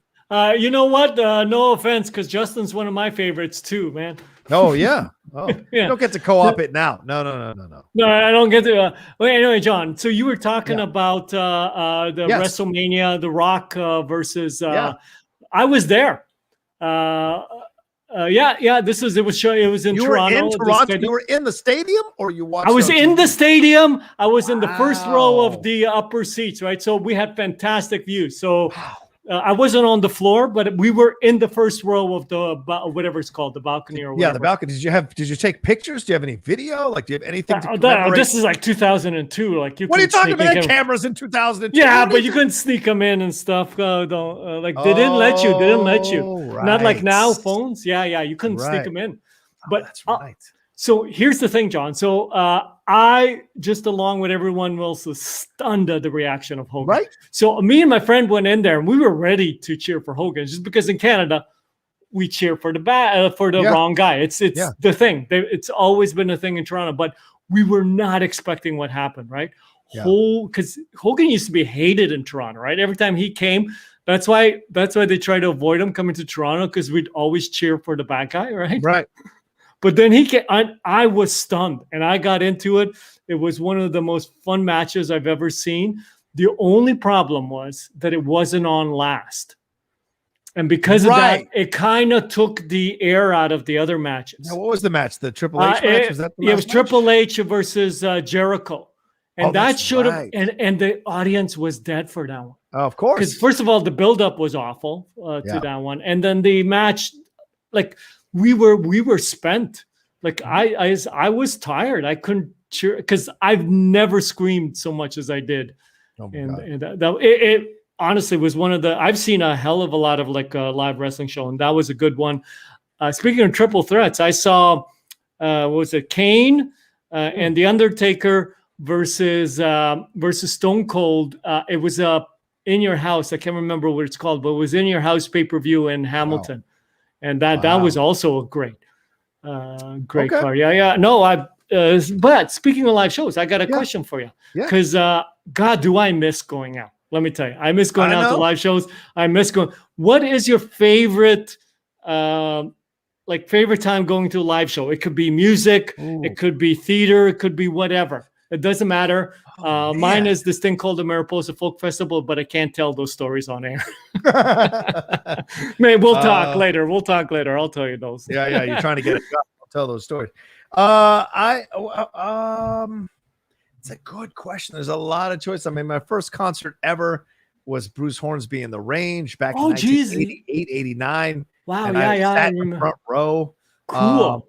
I saw Public Enemy when they were coming through with their Public Enemy Strikes Back. That when they were coming. Oh, okay, yeah. That album, or CD rather at the time. And I've been at live events. I've been to a few Raws. I think I went to one pay-per-view. Never been to a WrestleMania, and I'm sure going to try to go when it comes to Los Angeles. I think it might be. Well, there's a bit of a tie, and I'll say this. Okay, cool. Obviously, going to see Liverpool live in Anfield. Not a lot of Americans get a chance to do that, and the story around it was so crazy. Because I was stupid. I thought you could just buy scalp tickets to the event, and people would be walking around with tickets. And my girlfriend and I showed up to the stadium, and she's like, "Honey, do you know they do this? Are you sure they do?" I was like, "It's a stadium. Everybody does it." And I'm walking around, and everybody I ask who I think might be having tickets, and I should have known walking up to the stadium, no one was out there and we walked like a good half a mile to get to the stadium from the subway station. No one was like, tickets, got tickets, need tickets, got tickets. There was nobody like that. And so I'm walking around asking people, I'm like, do you guys have, and they're all like, what are you talking about, mate? Nobody sells their tickets. They just kept telling me that. And I was like, what the fuck? So I thought, well, we've wasted a trip here. I'm not going to get a chance to see a live Liverpool game. And we head on over to the stand where these guys are working. They're selling, scarves and hats. And it's just a little bit off the main area of the stadium. Look, the stadium is literally in the middle of a residential neighborhood. You walk like down half a block and you just see townhomes. It is incredible how the stadium is just boom right in the middle of a residential area. So we're walking down across the street from the stadium and the corners that stand, and we're just talking to the guy. We're buying a couple of hats and scarves and whatever, just commemorate. We're going to take pictures around the stadium. And I tell my story to the guy, and I'm like, yeah, we were trying to get in, blah, blah, blah. And so he says to me, well, listen, I have season tickets. They're 40 pounds each. And I was prepared to pay 100 pounds each for these tickets. And he's like, they're 40 pounds each. I usually go in with me and my assistant here is a female assistant. I don't know if it's his girlfriend or his wife or whatever. He said, we usually go in and watch the game. And tonight, he goes, but it's Watford. I've seen them play Watford before. It's not a big deal. If you want, you can have my ticket for 40 pounds. Wow. And I'll give you the pass to get into the section. But sadly, I don't have an extra ticket for your girlfriend. So I was like, honey, I'm not going to. She's like, are you crazy? You're going to go in. This is what you've been wanting to do. We flew here. We're staying in Liverpool so you can go to the stadium and go inside and watch this game. And I'm like, I don't want to leave you outside by yourself. I don't want to. I feel terrible as a boyfriend. Well, she's like, don't be ridiculous. I'll be fine. I'll just get a taxi back to the hotel. It'll be cool. And the woman is walking me from the stand, is walking me to the stadium. My girlfriend is with me. And then my girlfriend kind of peels off to go sit on this bench. And I remember just saying, babe, I'm so sorry. And I had this terrible feeling in the pit of my stomach that I didn't want this to be the way I went into the stadium. And she's sitting, and I see the last image of her is her sitting on the bench, and her little legs are just dangling off the bench, because my girlfriend's like 5'2", 5'4". And so I'm going into the stadium, and I'm telling the woman who's with me, I was like, yeah, just a shame we flew here. And unbeknownst to me, I was working the woman. And so right before we got to the door, she goes, fuck it. Your story is great. I'm not going to stop you from being with your girlfriend. So she goes, stay right here. And she runs all the way back to the bench, which is like a ways down, finds my girlfriend, who at that point had not gotten a taxi or anything like that. And she said to me later, my girlfriend did, like, I was sitting there going, I don't know what the fuck I was going to do. Like, I had no idea. I was happy for you, but I didn't know what I was going to do. So the woman runs up to her and goes, do you want to still see it? And she's like, yes. And she goes, it's 40 pounds. Are you okay with that? I was like, yes. And so she comes all the way back, my girlfriend, and she goes, so she could take my ticket. It's 40 pounds. I'm like, take the money. And we roll up in there. The only negative is we missed the opening singing of You Never Walk Alone, which is just the song you sing at Liverpool. But we got into a great seat, and we saw them score 3 goals in front of us, 2 goals over there. And I would say that's probably it's tied for my greatest experience ever. And it's tied with going to see the Producers in New York live. Oh, yeah. With my dad and my mom when we went to New York for a few days to kind of just visit New York. My dad had never seen a show live. Like, he'd never seen a theater show in this country. He's an immigrant from Bolivia. He'd never seen a theater show. And we went to see the Producers, and just hearing my dad laugh for 2.5 hours through that show, especially because at the time I was so, I'm going to become an actor. I'm going to be an actor.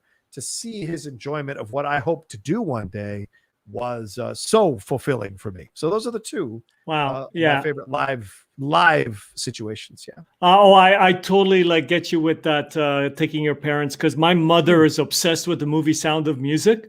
And I have to put up there, I took her to go see a live production of Sound of Music in Toronto. Oh, wow. Oh, and it nice. it was like maybe 7 years ago. Uh-huh. And I swear to God, just watching her enjoy that was a phenomenal show, but just watching her enjoy it was like, because honestly, that's one of those films, where I call it my Stockholm Syndrome film, Yeah. Because when I was a kid, I hated it, but she made me watch it over and over and over again until I fell in love with it. And now it's like one of my favorite movies.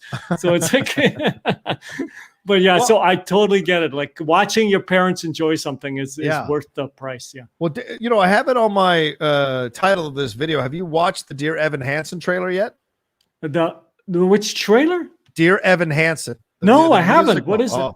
You need to put that on your list. Okay, Dear Evan Hansen. All right. 3 minutes and 23 seconds. You need to watch it. It's a Broadway musical they turned into a feature film with Amy Adams. I love Amy Adams. Forget the main guy's name. He's the guy who did the role on Broadway. Ben Platt, I think his name is. His dad is a producer on the film, and I think he was a producer of the play as well. Very famous producer himself. Oh, wait a minute. I know this show. Yeah. The young guy, what's his name from Pitch Perfect? He was in the show on Broadway. I don't know if he's in the film. The roommate, the guy who's obsessed with magic. Oh yeah. I can't remember his name though. Okay. But yeah, so he won. I think he even won an Emmy for this. Wow. Not an Emmy, Tony. He won a Tony for this. Yeah. Oh yeah, I know this show. Okay, I will check it out. I didn't know they were making a movie. Yeah, you'll thanks. enjoy it. It's a good trailer. Yeah. Thank you so much. All right. See you around. All right, brother man. That was Royko stopping in for a little bit. Always fun to see him. All right, let's move on to Smithy. Smithy. Hello. What's up, brother man? One time Reiko said that my lighting was bad, but look at this. I've got the sun setting in the background. It's very scenic. Looks stellar to me. Looks fantastic. Anyway, yeah. I was going to say, Rocha, you remember back in the G.I. Joe cartoon days? Yes. How Cobra had jets, right? I think G.I. Joe had jets too. And every time G.I. Joe would shoot down a Cobra jet, you'd see a little dude go parachute, and it was like systematic. They would shoot down like 10, and you would see 10. So I just got to question G.I. Joe's ability to kill Cobra. I mean, come on. Every time they shoot down a jet, the flipping guy ejects and lives on to fight in another jet later. You can't show people dying on kids' animated cartoons. What is wrong with you? Yeah, but if you just show a jet blow up, the kids can use their imagination. You don't have to show a guy exploding. Are you kidding? I mean, Optimus Prime died in the animated movie for Transformers, and Sean Barretto was inconsolable for like 5 years. Really? Just cried and cried and cried. That's the death for him that destroys him. I think He-Man was the same. They never killed anybody on He-Man. No, and they barely ever even fought. They would always try to avoid fighting somehow. Right. Well, that's what you should always do. Try to avoid fighting, for God's sake. There you go. That's life. Now we have Invincible. That's the kind of cartoon show I want. You know that guy's face? We've certainly gotten darker as a society for sure with Invincible and a bunch of other ones. I mean, The Boys, for God's sakes. Whew, yikes. Yeah. Oh, yeah. But you watched that cartoon show. I'm just confirming because I know that we're a little, okay. No, it's pretty hard. Oh, yeah. You mean, did I watch G.I. Joe? Back in Yes, absolutely. Right. Now, did yours come on? See, sometimes I try to figure this out because sometimes I forget. Was Transformers in the afternoon and G.I. Joe in the morning, or was it Transformers in the morning and G.I. Joe in the afternoon? Do you remember? Somehow I think G.I. Joe might have been the afternoon show. Okay. All right. I'm not sure why, though. I don't remember that. Yeah. I don't know if I woke up early enough to even watch cartoons on weekdays. It was only on Saturday that I was. Are you fucking crazy? I was up at 6 a.m. I was up at 6 a.m. Well, I had a sister who would be watching TV sometimes, and there would be some fighting over who got to watch what. And I was younger, so I'd lose usually. Anyway. That explains so much. Exactly. What's your question, Smithy? Well, I'm wondering, Rocha. Yes. You were promising some behind the scenes talk. Sure. Does the Schmodown currently have a studio? Or are you still looking around good old Burbank to find a studio? Not like you can't find a studio. From what I understand. Yeah. There is a plan in motion, and there have been visits taken to studios. So with everything opening up, I think there might be an announcement coming soon of a studio down the road, but I don't anticipate us doing studio matches until next year. Yeah. But I think a live event, as Christian has been teasing with his tweets, in LA outdoors or in New York outdoors is very possible. Right. So that's what I think is in motion. I think he was alluding to like a LA outdoor event in the summer. Yes. And then maybe or almost in the summer already. We're very close. Yeah, June's and then maybe like the New York situation would be later in the year. Yeah. Maybe that would be a spectacular situation. Oh. But yeah. I got to make it to spectacular somehow, man. But I know, like, because you know that in studio, you're going to be having a different experience. That's where you get to. Oh, sure. I love it in studio. We're stuck in this like box. Yeah. But to be fair, I mean, I'm I actually have a 3D view here. I just don't use it. But anyway. I'm finally figuring out, though. I mean, I've been playing well this year virtually. Well, I played well last year virtually. Oh, no, yeah. Except for that TKO, I just couldn't get those victories. So this year... I'm not saying that. Yeah, starting out with 3 TKOs has been nice. I don't think we're TKO in danger zone, but I think we have a good chance to beat them for sure. It's just you were tackled once, and now I think it's your time to do some violence on someone else. Oh, trust me. I have pitched putting Andrew Guy through a table at some point. And hopefully, if we ever figure that out, we'll be able to do it. That would be a lot of fun. And I'd like to do it off a platform so that it's a full-on stunt. That would be wow. And having tacks all over the ground, maybe? Or like just barbed wire on the ground. Listen, I have said this to Christian. He says I'll never do it, but I try to pitch in a Hell in a Cell match between Dan Murrell and I for the title. That if things if things work out and I end up winning my matches, and Dan keeps that title and I face him for the belt, I want us to be in a cage that is set on fire to compete for this belt. I would love 5 rounds of hell. Okay. As Vince used to say, in a Hell in a Cell match. That's fine with me. I chose violence. Absolutely. Rocha chose violence. No. Violence chose Rocha. He's true. a peaceful man if you leave him alone. Yeah, but if you mess with him, you know. Yeah, exactly. All right. Anything more, Smitty, or are you good? Well, I don't know, Rocha. I'm going to ask you one thing. Do you remember Amazing Stories? Of course. Yeah. Okay. In the last couple of days, I revisited a few episodes I love. Okay. The Martin Scorsese one is called Mirror, Mirror. Do you remember this? Tell me what happens in that one. Sam Waterston plays a horror author, and he's like, nothing scares me, But then he keeps seeing in the mirror this like cloaked fiend character that's like, first it's outside the window and he turns and it's gone, right? Yeah. But he looks back and now the window's open and it's coming through the window and he turns and it's gone. It seriously freaked me out because I saw it when I was 10. Right. Yeah. And they like slipped that one in. They're like, oh, look at the Spielberg ones. Everyone's cute and happy. And then they're like, we're going to fuck you up this week. Remember the Richard Masur one with Gregory Hines where he tries to choke him with the piano wire? That one. Oh, wait. That's what's the Scorsese is, the piano wire thing. Yeah. So it is connected to that. Is that what you're saying? Is that a different one? No, I'm saying in the Scorsese one with Sam Waterston, the fiend is got a piano wire and is trying to strangle the guy. Wow. And eventually it's like he's in the car, he's seeing the shit in the back of the car, the mirror. Right. Oh man. So I watched that the last couple nights. It was very good.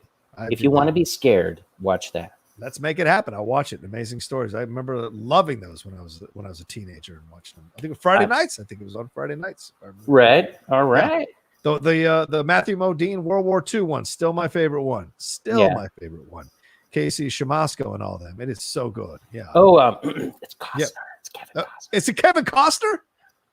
Not Modine. Wow, it was Costner. All right. Cage Fire. Interesting, says the Schmo That's Minati. the Schmo-Minati. Who is this person? Who is this person? I don't know. Is this Christian Harloff? Could be. Like Cage Fire. Interesting. Let's make it happen, Schmo Minati. I don't believe in you, but if you can make it happen, I will believe in you. Isn't this picture of the Schmo Minati different than what we've seen in the show? I don't See, know, pal. so whoever this is has like extra photos of, oh my God, this is freaking me out. Why did he come on when I'm on? Anyway. You're out. Freaking out. Love to see Brad Gilmore on in the future. That would be a great situation. So I'm definitely going to try to lock that down. I have to book all my guests. My producer, he doesn't do a good job with it. So I have to book all my guests. And I'll reach out to Brad Gilmore and make it happen. We'll see what happens. Just for one final thing, Rocha, just so you know. Yeah. The least offensive term is penis. I mean, sorry, but it's the least offensive term for that. I could come up with so many worse terms right now if you want me to. What is happening right now? Sean did not cut me off either. I'm still here. He won't. He's talking about a flaccid penis. Then you get cut off. All right. Thanks, Smithy. See you later. See you, bud. Have fun. You too. Oh, there it is. Shmominati says, "Oh, you don't have to believe in us, but we certainly believe in you." Oh, thank you, Shmominati. Oh, come here, Shmominati. Come here. All right. Well, my Wizards are about to crash out of the fucking playoffs. They're down 76-63 to the Celtics. Oh, wait, do we get to play one more game? I guess maybe against the Pacers. This is terrible. And oh, wait, no, it's a 9-point game now, 76-65. Or no, it's 11-point game. Sorry. JT just texted me in all his cocky glory. Where did that Wizard lead go? Oh, okay. All right, JT. All right, little smartass. Might be some Rushmore might be having a civil war before we get to that match against Danger Zone. Charles Clark, what's up, dude? Not much. I'm actually watching the Wizards Celtics game right now. Got it on the background. Do we look bad? Are we looking terrible? What's going on? They just showed a graphic. Okay, Beal and Westbrook have 28 points combined and are 0 of 7 from the 3-point range. Jesus, that's how you lose a match. Walker and Tatum have like 52 points combined, and they're like 8 of 17 from the 3-point range or something. 3-point, baby. It's the 3 points. It's making all the difference. Yeah, Hachimura has 6 points. That's it. They literally disgusting. At halftime, they had a Wizards graphic, and it just said Wizards, the others, and it just said like Hachimura, Ish-Smith. I was like, this is like, it's like Howlin' Oates, and then they're the band. Look at this. Bertans only has 2 points. He's 0 for 5. Oh, see, you're not going to win. The Latvian laser terrible shooting night. The Latvian laser needs to recharge. He ain't on tonight. It's a 12-point lead right now for the Celtics. This is bad. Oh, all right. But anyways, what's going on, my man? You'll have to face my Pacers in the next game, who looked hot tonight. They looked good. Couldn't believe it. Could not believe it. Everybody thought the Pacers were going to get beat by the Hornets, and everybody thought the Celtics were going to lose. What the fuck is happening? With LeVert out, and I was like, Sabonis is questionable. Yeah. Brogdon's questionable. I'm like, what are we even doing in here? Somebody called McBuckets. Dougie McBuckets, get in here. He came through for us tonight. But he did. He was banging them out from all over the place. But anyways, let me get to my question. Yes. And then I'll make like a tree and leave. It's make like a tree and leave, you idiot. Yeah. My favorite one is my friend came up with this one. I'm gonna make like some hay and bale. Oh boy. Yikes. All righty. So my question is like, I feel like we've seen a lot of these with the G.I. Joe Origins movie, the Snake Eyes, which I don't care about. I'm not an 80s kid. I'm too young. The first G.I. Joe movies weren't good, so I'm just out at this point. I'm out. Right. Sorry, guys. I apologize. I'm too young for you old folks, apparently. Anyways, but this is not a new thing either. Just saying like, hey, let's take this cool character that everybody likes and make his own movie. I was wondering if there's any that have yet to be made that you would like to see. And if not, maybe in movie form, maybe in TV series form. Is there any like you would think, maybe a young Indiana Jones series or something like that, Animated or live action? It could be either. I'll your discretion. Oh my God, that's a great question. So, a TV series from the 80s or from where?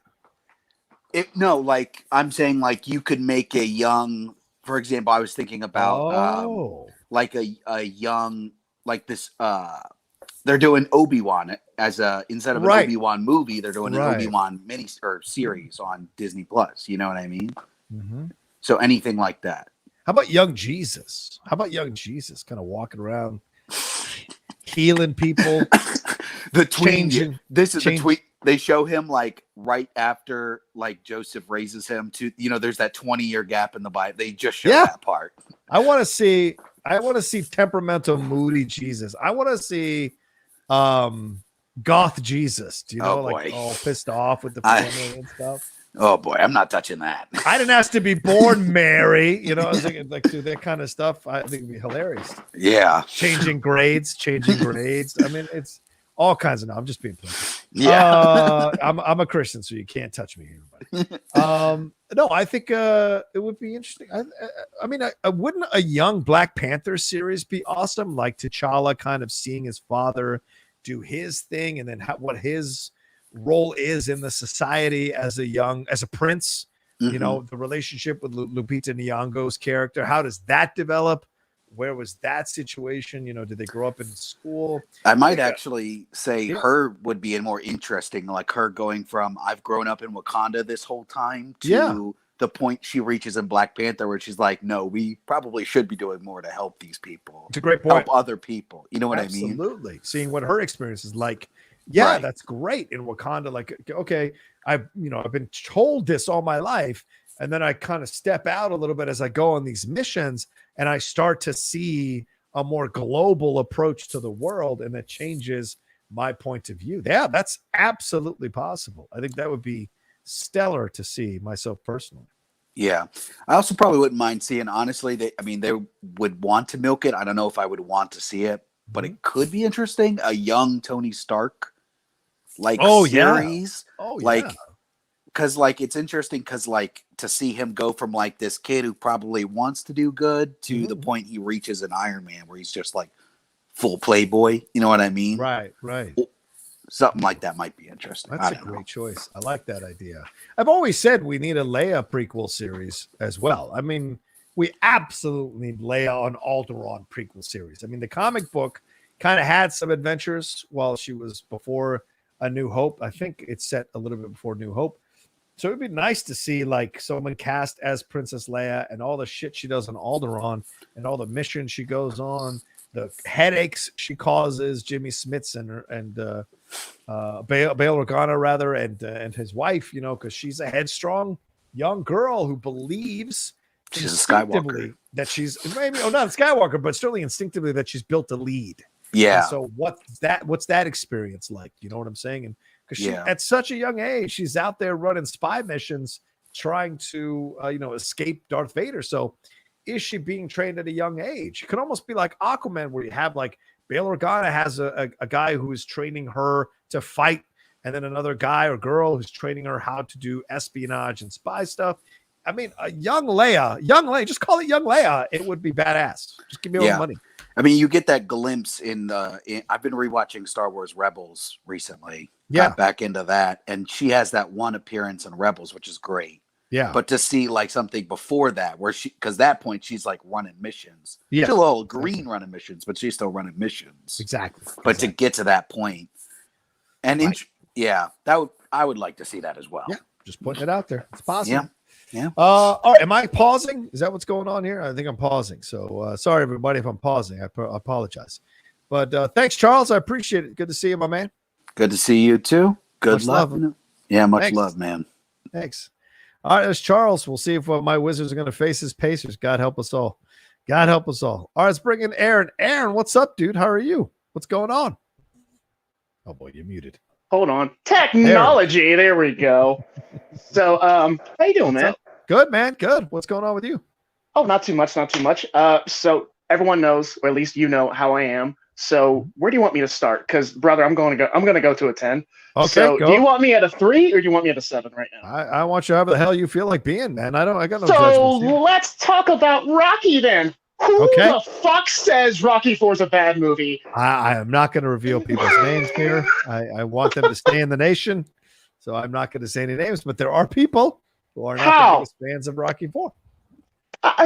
How? Drago, how? It is an 8. Like, they obviously don't like an 80s movies. If you're going to say that you don't like that, just say you don't like this. Just throw this into a goddamn dumpster. If you don't like that, then you don't like 80s movies. Done and done. I mean, it is a perfect Rocky 1 and 2, which I just recently watched Rocky 1. Yeah. I watched Rocky 2. That was the first one I ever saw, and I still think Rocky 2 is a better film. That's just me. Then Rocky? That's just me, dude. Wow, I got a podcast coming. That's my first episode. It's does Aaron agree? And no, I don't. I think Rocky 2 is a better film. He wins. Hot takes. He wins. I mean, Wow. Yo, Adrian, I did it. It's better than Adrian. I love you. I don't give a shit. He won. Wow. But that's a just strong me. statement. Okay. But that's all just. right. I mean, great film. Of Great course. film. But like. Yeah. He's nice to everybody, and then he just hits his door when Mickey won't train him, just to go, you know what, Mick, you're right. Yeah, okay, he had to get it out. But for the second one, he had to be, I mean, talk about fucking rock bottom, dude. And he still won it. I think that's a better film. But then again, you don't get Rocky 2 without Rocky 1. You know what you don't get besides Rocky Balboa and Creed? Fucking Rocky 4. How do you fucking hate that movie? Anyways. There you go. All right. You've said your piece. I appreciate it. Yes. So I brought these along. I dabble in the Wiccan culture every now and then, and I bring these two to work. This is citrine, and this is a tiger's eye. And they help me to calm down. They're not fucking working, but they help me to calm down. And and oh my God, what else is made out of stone? Oh, that's right, Rushmore. Rushmore's made out of stone, and it's just what's this? It's just paper. Now everyone knows. Everyone. Excuse me. Everyone knows. Everybody, come closer. Everybody. Everyone knows that paper will cover rock. You know what paper doesn't have though? Paper doesn't have the fire. Paper doesn't have. Come on, bitch. Paper doesn't have the fire to take down the great Top Gun ever. Fuck you, Ben Bateman. You're gonna fucking lose. You don't know what's fucking coming to you. Grab onto that leash and go, man, why don't you go cut some grass for me? Because I'm your fucking farmer and I tell you where to go. Fuck you, man. You don't know what the fucking a good team is with Rushmore. You don't know what's coming to you. I love talking to you, Rocha. I love the fire, man. Thank you very much, Aaron. You're the best. I can't wait for you to beat the shit out of Ben Bateman twice. Did you see his goddamn face when he won?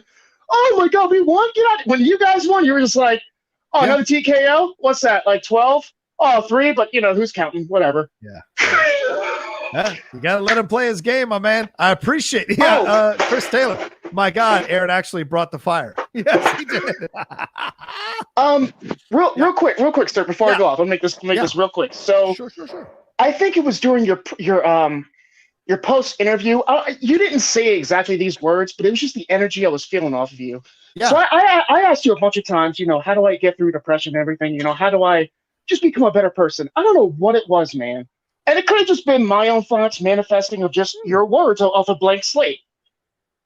You gave me such hope, dude, honestly, because you just were just in the moment. When Ben was definitely trying to, when Lightning Time was trying to fuck with you, and you were just like, nope, oh, I missed the question, whatever. You got 2 steals in that second round, and then you were just totally zen. And then I got to thank you because you just, like, really, without telling me anything, it was like it was a very good lesson of just stay in the moment. Yeah. I had bad depression, I had bad anxiety. I think anxiety is like, what are they going to say? So future. Depression is, remember that sucked, that's past. Right. Be in the moment. That's exactly what your energy was, and it was just awesome to see you play. Hey, man, you know what? I talk shit, but win or lose, it's going to be an incredible match, and I cannot wait for it, sir. Me too, man. We're looking forward to it, absolutely. And, of course, playing Ben again on June 4th. It's going to be crazy. He's going to try all of his tactics and all of his antics. All I'm doing is just focusing on the match. That's all that matters at the end of the day. Everything else is just noise, brother. So I appreciate it, man. Much love, dude. And very honored I could say anything that could affect you in any positive way. So thank you, man. Much love. Oh, you hear that? Yeah. Oh, you don't hear anything? Oh, I guess all the haters shut the fuck up with 3 TKOs.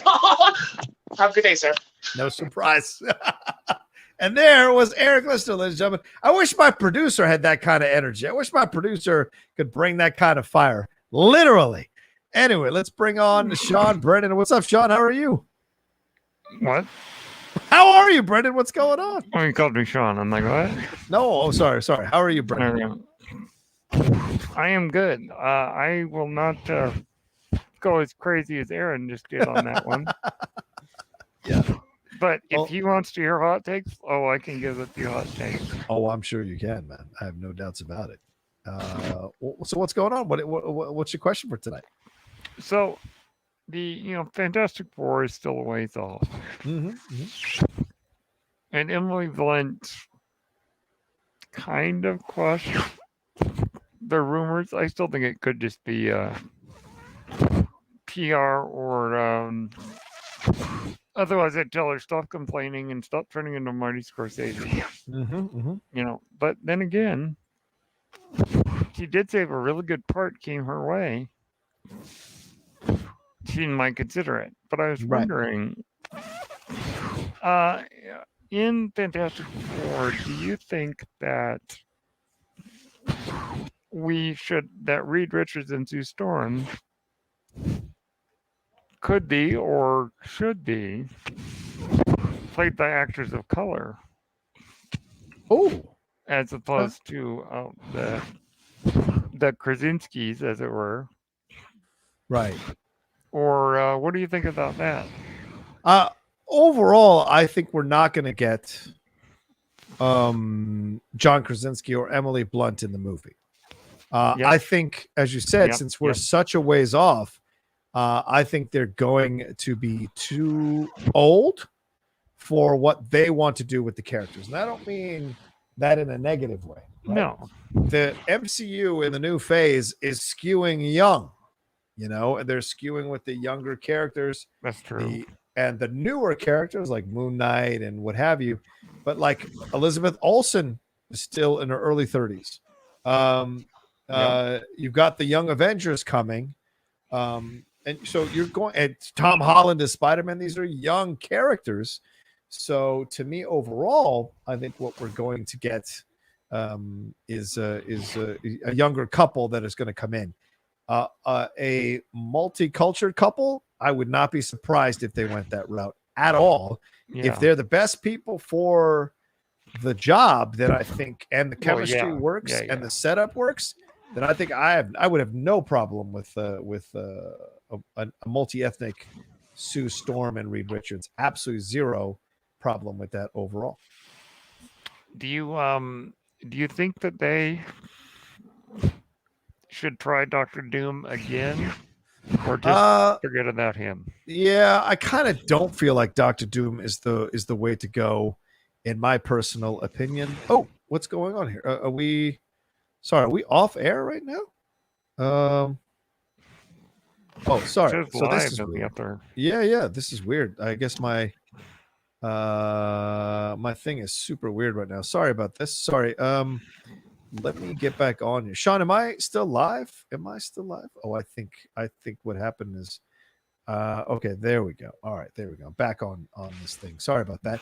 So you asked my question, and it's you asked me the question, and I would say that I think a multicultural approach to this whole thing would be fantastic. I'd be down for it, to be honest with you, to see it if they find the right people. So why not? I mean, why should we limit ourselves overall, don't you think? Yeah. I agree. And also, so the Victor Von Doom thing. Yeah. So you think that because they have never been able to do him correctly. Oh, yeah. No, I'm not the biggest fan of the Doom stuff at all. And Toby Kebbell was not good. And Julian McMahon was not good. So for me overall, I just think it's a colossal mistake to go down that road. And I just don't think he's that exciting of a villain. I've never thought Dr. Doom was that interesting of a villain in the Marvel Universe. It's true. Yeah, I could have like 50. I'd probably go 50 more villains before I get to Dr. Doom. I put Craven above Dr. Doom, for God's sakes. So to me, I just a guy in a metal mask who runs a country. This is supposed to be dangerous. I mean, Red Skull is above Dr. Doom in my opinion. I think Old Man Logan had everybody but Dr. Doom, I think, as a villain in that series. So I don't think it's that big of a deal, to be honest with you. And Kalinowski has a thing about the Joker. He doesn't like the Joker as a character. I don't like Dr. Doom. Okay, now this I could be a fan of. Dr. Doom as a female villain. Absolutely. Like her dad was the original Doctor Doom. Now she's kind of taken over the mantle. Totally. I love this idea. She does not have to be in metal. It could be something else that has metal characteristics or look metallic in the design of the outfit or the uniform. Definitely. But a female Doctor Doom, absolutely. 1,000%. Now that I could get into. Yeah. Yep. Okay. That's Cool. all I got. Oh, okay. Well, thanks, Brendan. Appreciate you stopping in, brother. Much love to you. Love you too. All right. There's Brendan Nation rolling up in here. We got one more person to bring in here. She's been waiting patiently, dropping in and out, but she's here now. Maria, what's up?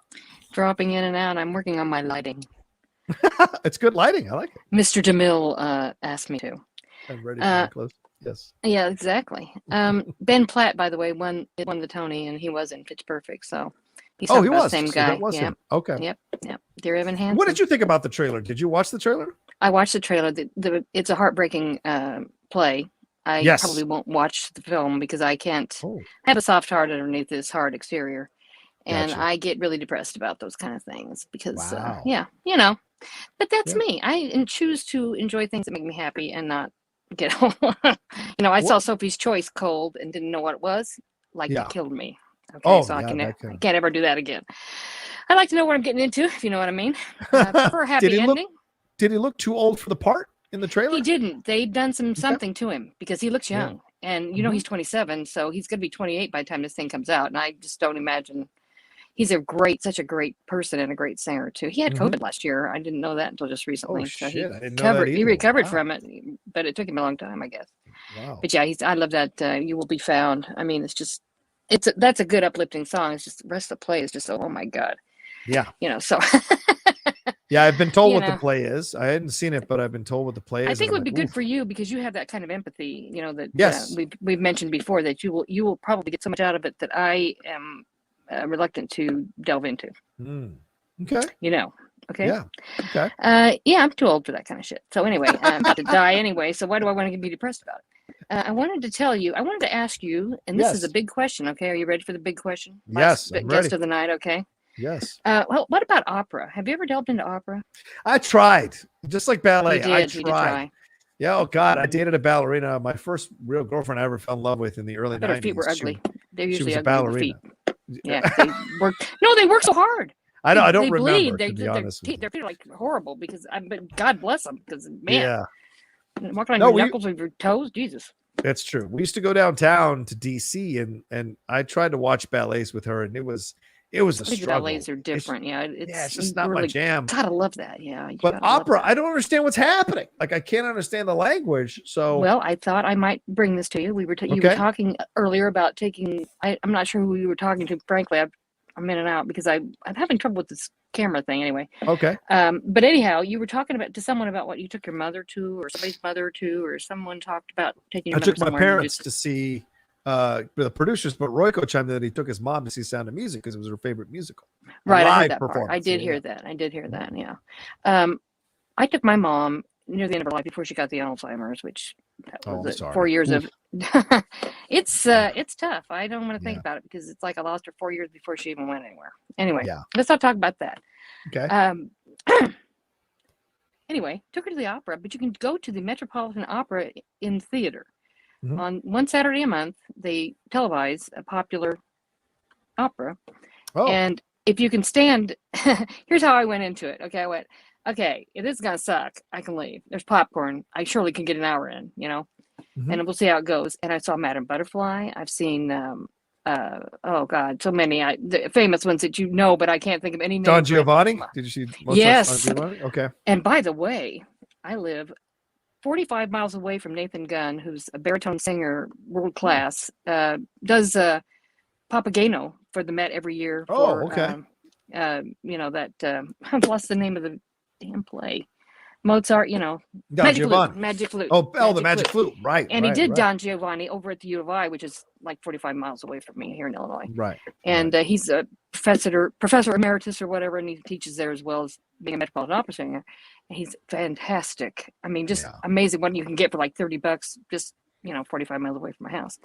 But anyway, I took her after the first time, I gave her the headphones because she couldn't hear. She had trouble hearing, and she was so transfixed, and it was such a great memory of something you can do for almost no money. I mean, it is the actual Met production. It is the actual Met live sometimes, and they stop in the middle and they have like one of the other opera singers come in and introduce, talk about the play or whatever they're doing, and make sure that you're on board, And I saw so many of them, and it's just, some of them are so very funny that you don't get it. And Madame Butterfly I hadn't seen ever. I kind of understood it, but I didn't. And it's done with the puppet as the child. And it sounds the craziest thing ever. It was wonderful. It was wonderful. Wow. So I thought maybe if you ever get a Saturday or whatever, I think they do this all over the country. It's Fathom events or whatever you call it. Right. And you get to go and you get to enjoy it. And you don't have to stay if you really can't stand it. But I think you'll find that you get pulled in by the music more than you think. And I knew so many of the songs, but I didn't know where they were from, Right. So I went, oh, it's from here? Oh, wow, that's cool. So I really recommend that you might want to try it. I thought I'm not that person. I can't do this. Right. But I found it was really engaging when it's up there on the screen. You've got the movie environment. You're not like being forced to go to New York or do anything crazy. Right, right. Yeah, and it was, I wish I could have seen Hamilton or something like that, but that's life.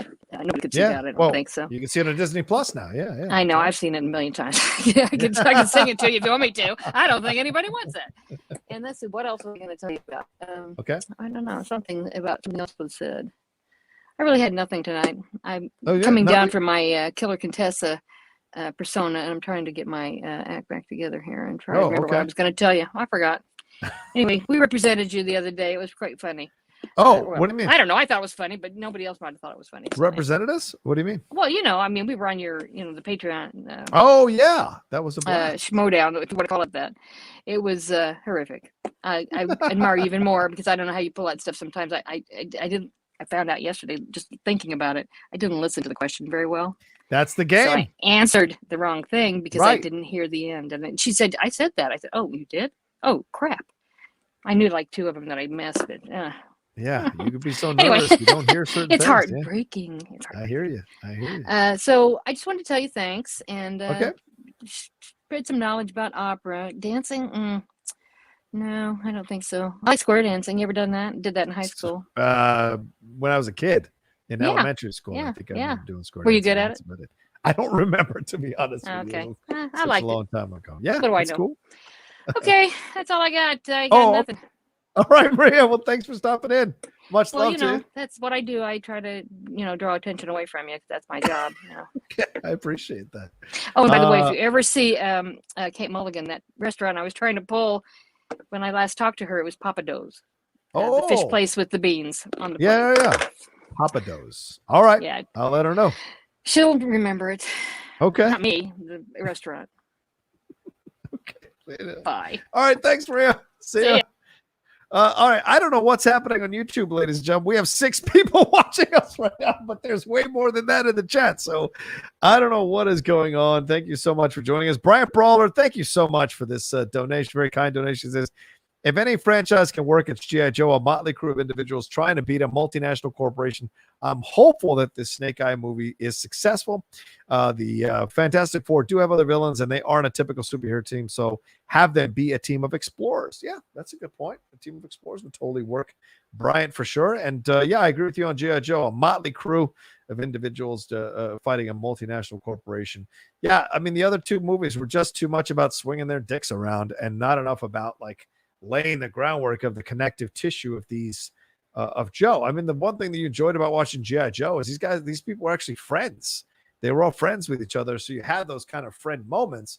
And there wasn't a lot of that in those G.I. Joe movies. It was pretty forced, and so in the end, it just wasn't cool as much as you were hoping for. But yeah, Fantastic Four, it'll be interesting. I'll take Mole Man over fucking Dr. Doom. No offense. I just find him to be so boring. I never was a Doom person. So you can be mad at me if you want, ladies and gentlemen. I apologize. All right. So I don't know how many of you are actually in here right now, but I do want to ask you all to please hit that like button. Leave a comment down below as well. The Fast 9 stuff, I know I was going to bring it up, so I put it at the lead, but I guess I got caught up talking about the Joe Rogan stuff and the L stuff. I got kind of distracted there, but getting a lot of positive reviews for Fast 9. Seeing it from a number of people here online. Let me pull this up here because I do want to read some Fast 9 first reactions from some of the people who are enjoying it. Let's see here. Yeah, here we go. Let's go through Screen Rant.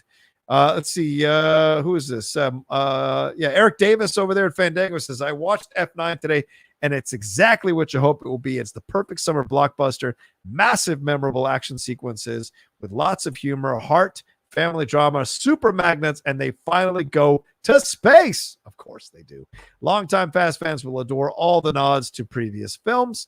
David Ehrlich said, F9 is by far the biggest and most ridiculous Fast and Furious, miles from the precision of Fast 5 or the fun of Tokyo Drift, but with Justin Lin at the helm, it feels like things are finally moving in the right direction. Of course, he's a critic for IndieWire. Let's see. Courtney Howard, she said, F9 is grandiose fun, bombastic, brazen, bold, supercharged stunts, and ambitious action set pieces mixed with combustible soap opera dramatics. It is a cacophony of car-crunching mayhem. Vin Diesel and John Cena are terrific. Tyrese is the stealth MVP. Plenty of gas left in the tank.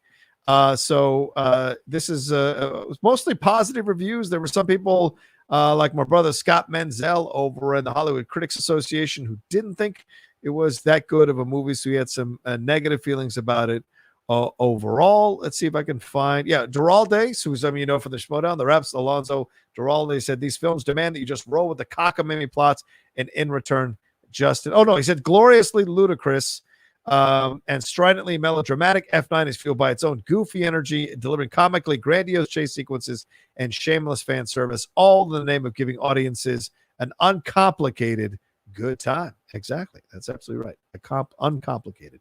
And Owen Gleiberman said he didn't like the film so much. He felt the thrills were mostly AWOL, and the feats were simply too idiotic to embrace even guiltily. So there you go. There's a little bit of a split for some of them, but overall pretty much a positive reaction. And I will say for the Dear Evan Hansen trailer, 3 minutes and 23 seconds, if you haven't watched that, it is stellar. Absolutely stellar. And for Fast 9, I will be seeing it either next Monday or the Monday after, and I will definitely report back to you all on my social media about what I feel about it. And I'll have a trailer reaction for Dear Evan Hansen in the morning, and a review as well for Spiral, and hopefully the Angelina Jolie movie, which looks like it's not getting that good of a review. And hopefully tomorrow I will get out to go see Army of the Dead somewhere here in San Diego. I don't want to wait till Friday to see it. So on Netflix, so I want to go out to a theater if I can sneak out and go see it and have some fun. So there you go. All right, let's wrap it up there. We're at 8:12. Let's see. Let's check in on my Wizards. Are they blowing it? Are my Wizards blowing it right now? What's the score here in the fourth quarter? 101-88. Yeah, we're not coming back from a 13-point lead. Sorry, we're not built that way. So, oh well. Say goodnight to my Wizards. It was a nice run. At least I got a cool jacket out of this. So there you go. All right. Thanks, everybody, for joining us here tonight. Well, much love to all you. Thanks for all the Streamlabs. Thanks for the Super Chats. We really appreciate it madly. Please let me know what suggestions you might have for the Outlaw Nation show. We've been doing it on Tuesday nights. We're over a year now doing it, so it might be time to shake some things up, make some changes, or is it time to walk away from the show on a Tuesday night? Do you guys feel like it's not going as well as it should? Let me know.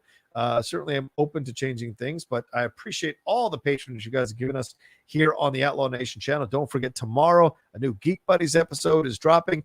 Thursday, Impolite Truths, and then Friday, my new show with Wendy Lee is coming back for its second episode. John and Wendy explain the world, so we'll have a little fun there at 3 p.m. PT Live, talking about all the big news of the week, and also diving into the big social media trends, diving into stuff that's going on in the world of entertainment, diving into video game stuff, diving into anything that's entertainment adjacent, and bringing on guests as well to review films or review TV shows that are coming out this week. So maybe we get someone on for Friday who has seen Army of the Dead and have a fun mini review there on the show. We shall see. All right. Thanks to Sean Barrington, my producer here on the show. I know I bust his balls a lot, but I really appreciate all the help he gives me. And thanks to all of you. Much love to you. I hope you all are doing well, getting vaccinated, and doing your thing. So hopefully, look, everyone's saying it's dead pretty much. So hopefully you guys will get to watch the end of this video. And I will leave this like I leave every video, please, for like every Nation show and every Outlaw Nation show, the way I always end it, which is whatever you need to do, ladies and gentlemen, to get through the next second, next minute, next hour, next day, next week, next month, next year. Please find your way to do it. You never know what's waiting for you on the other side, ladies and gentlemen. I am proof positive. You never know what's out there. If you can find your way through some of the darkest moments and the toughest moments of your life, you never know what could be right around the corner that could bring you back to life and put that smile back on your face, level you back out, and move your life forward. So just saying, keep the faith, keep the hope, keep fighting. We love you. We want you to stay in the nation and want you to be with us as we grow piece by piece, step by step, subscriber by subscriber here on the channel. So please hit that subscribe button if you haven't yet. Hit that bell so you know when we're dropping new things here on the channel. Leave a comment down below, leave a like, hit that thumbs up button. Do all of that to support everything we're doing here on the Outlaw Nation channel and on the Outlaw Nation show. All right. I love you. I'll talk to you soon. Peace. Be well. And come back and see me next week for another live episode of the Outlaw Nation show. Bye.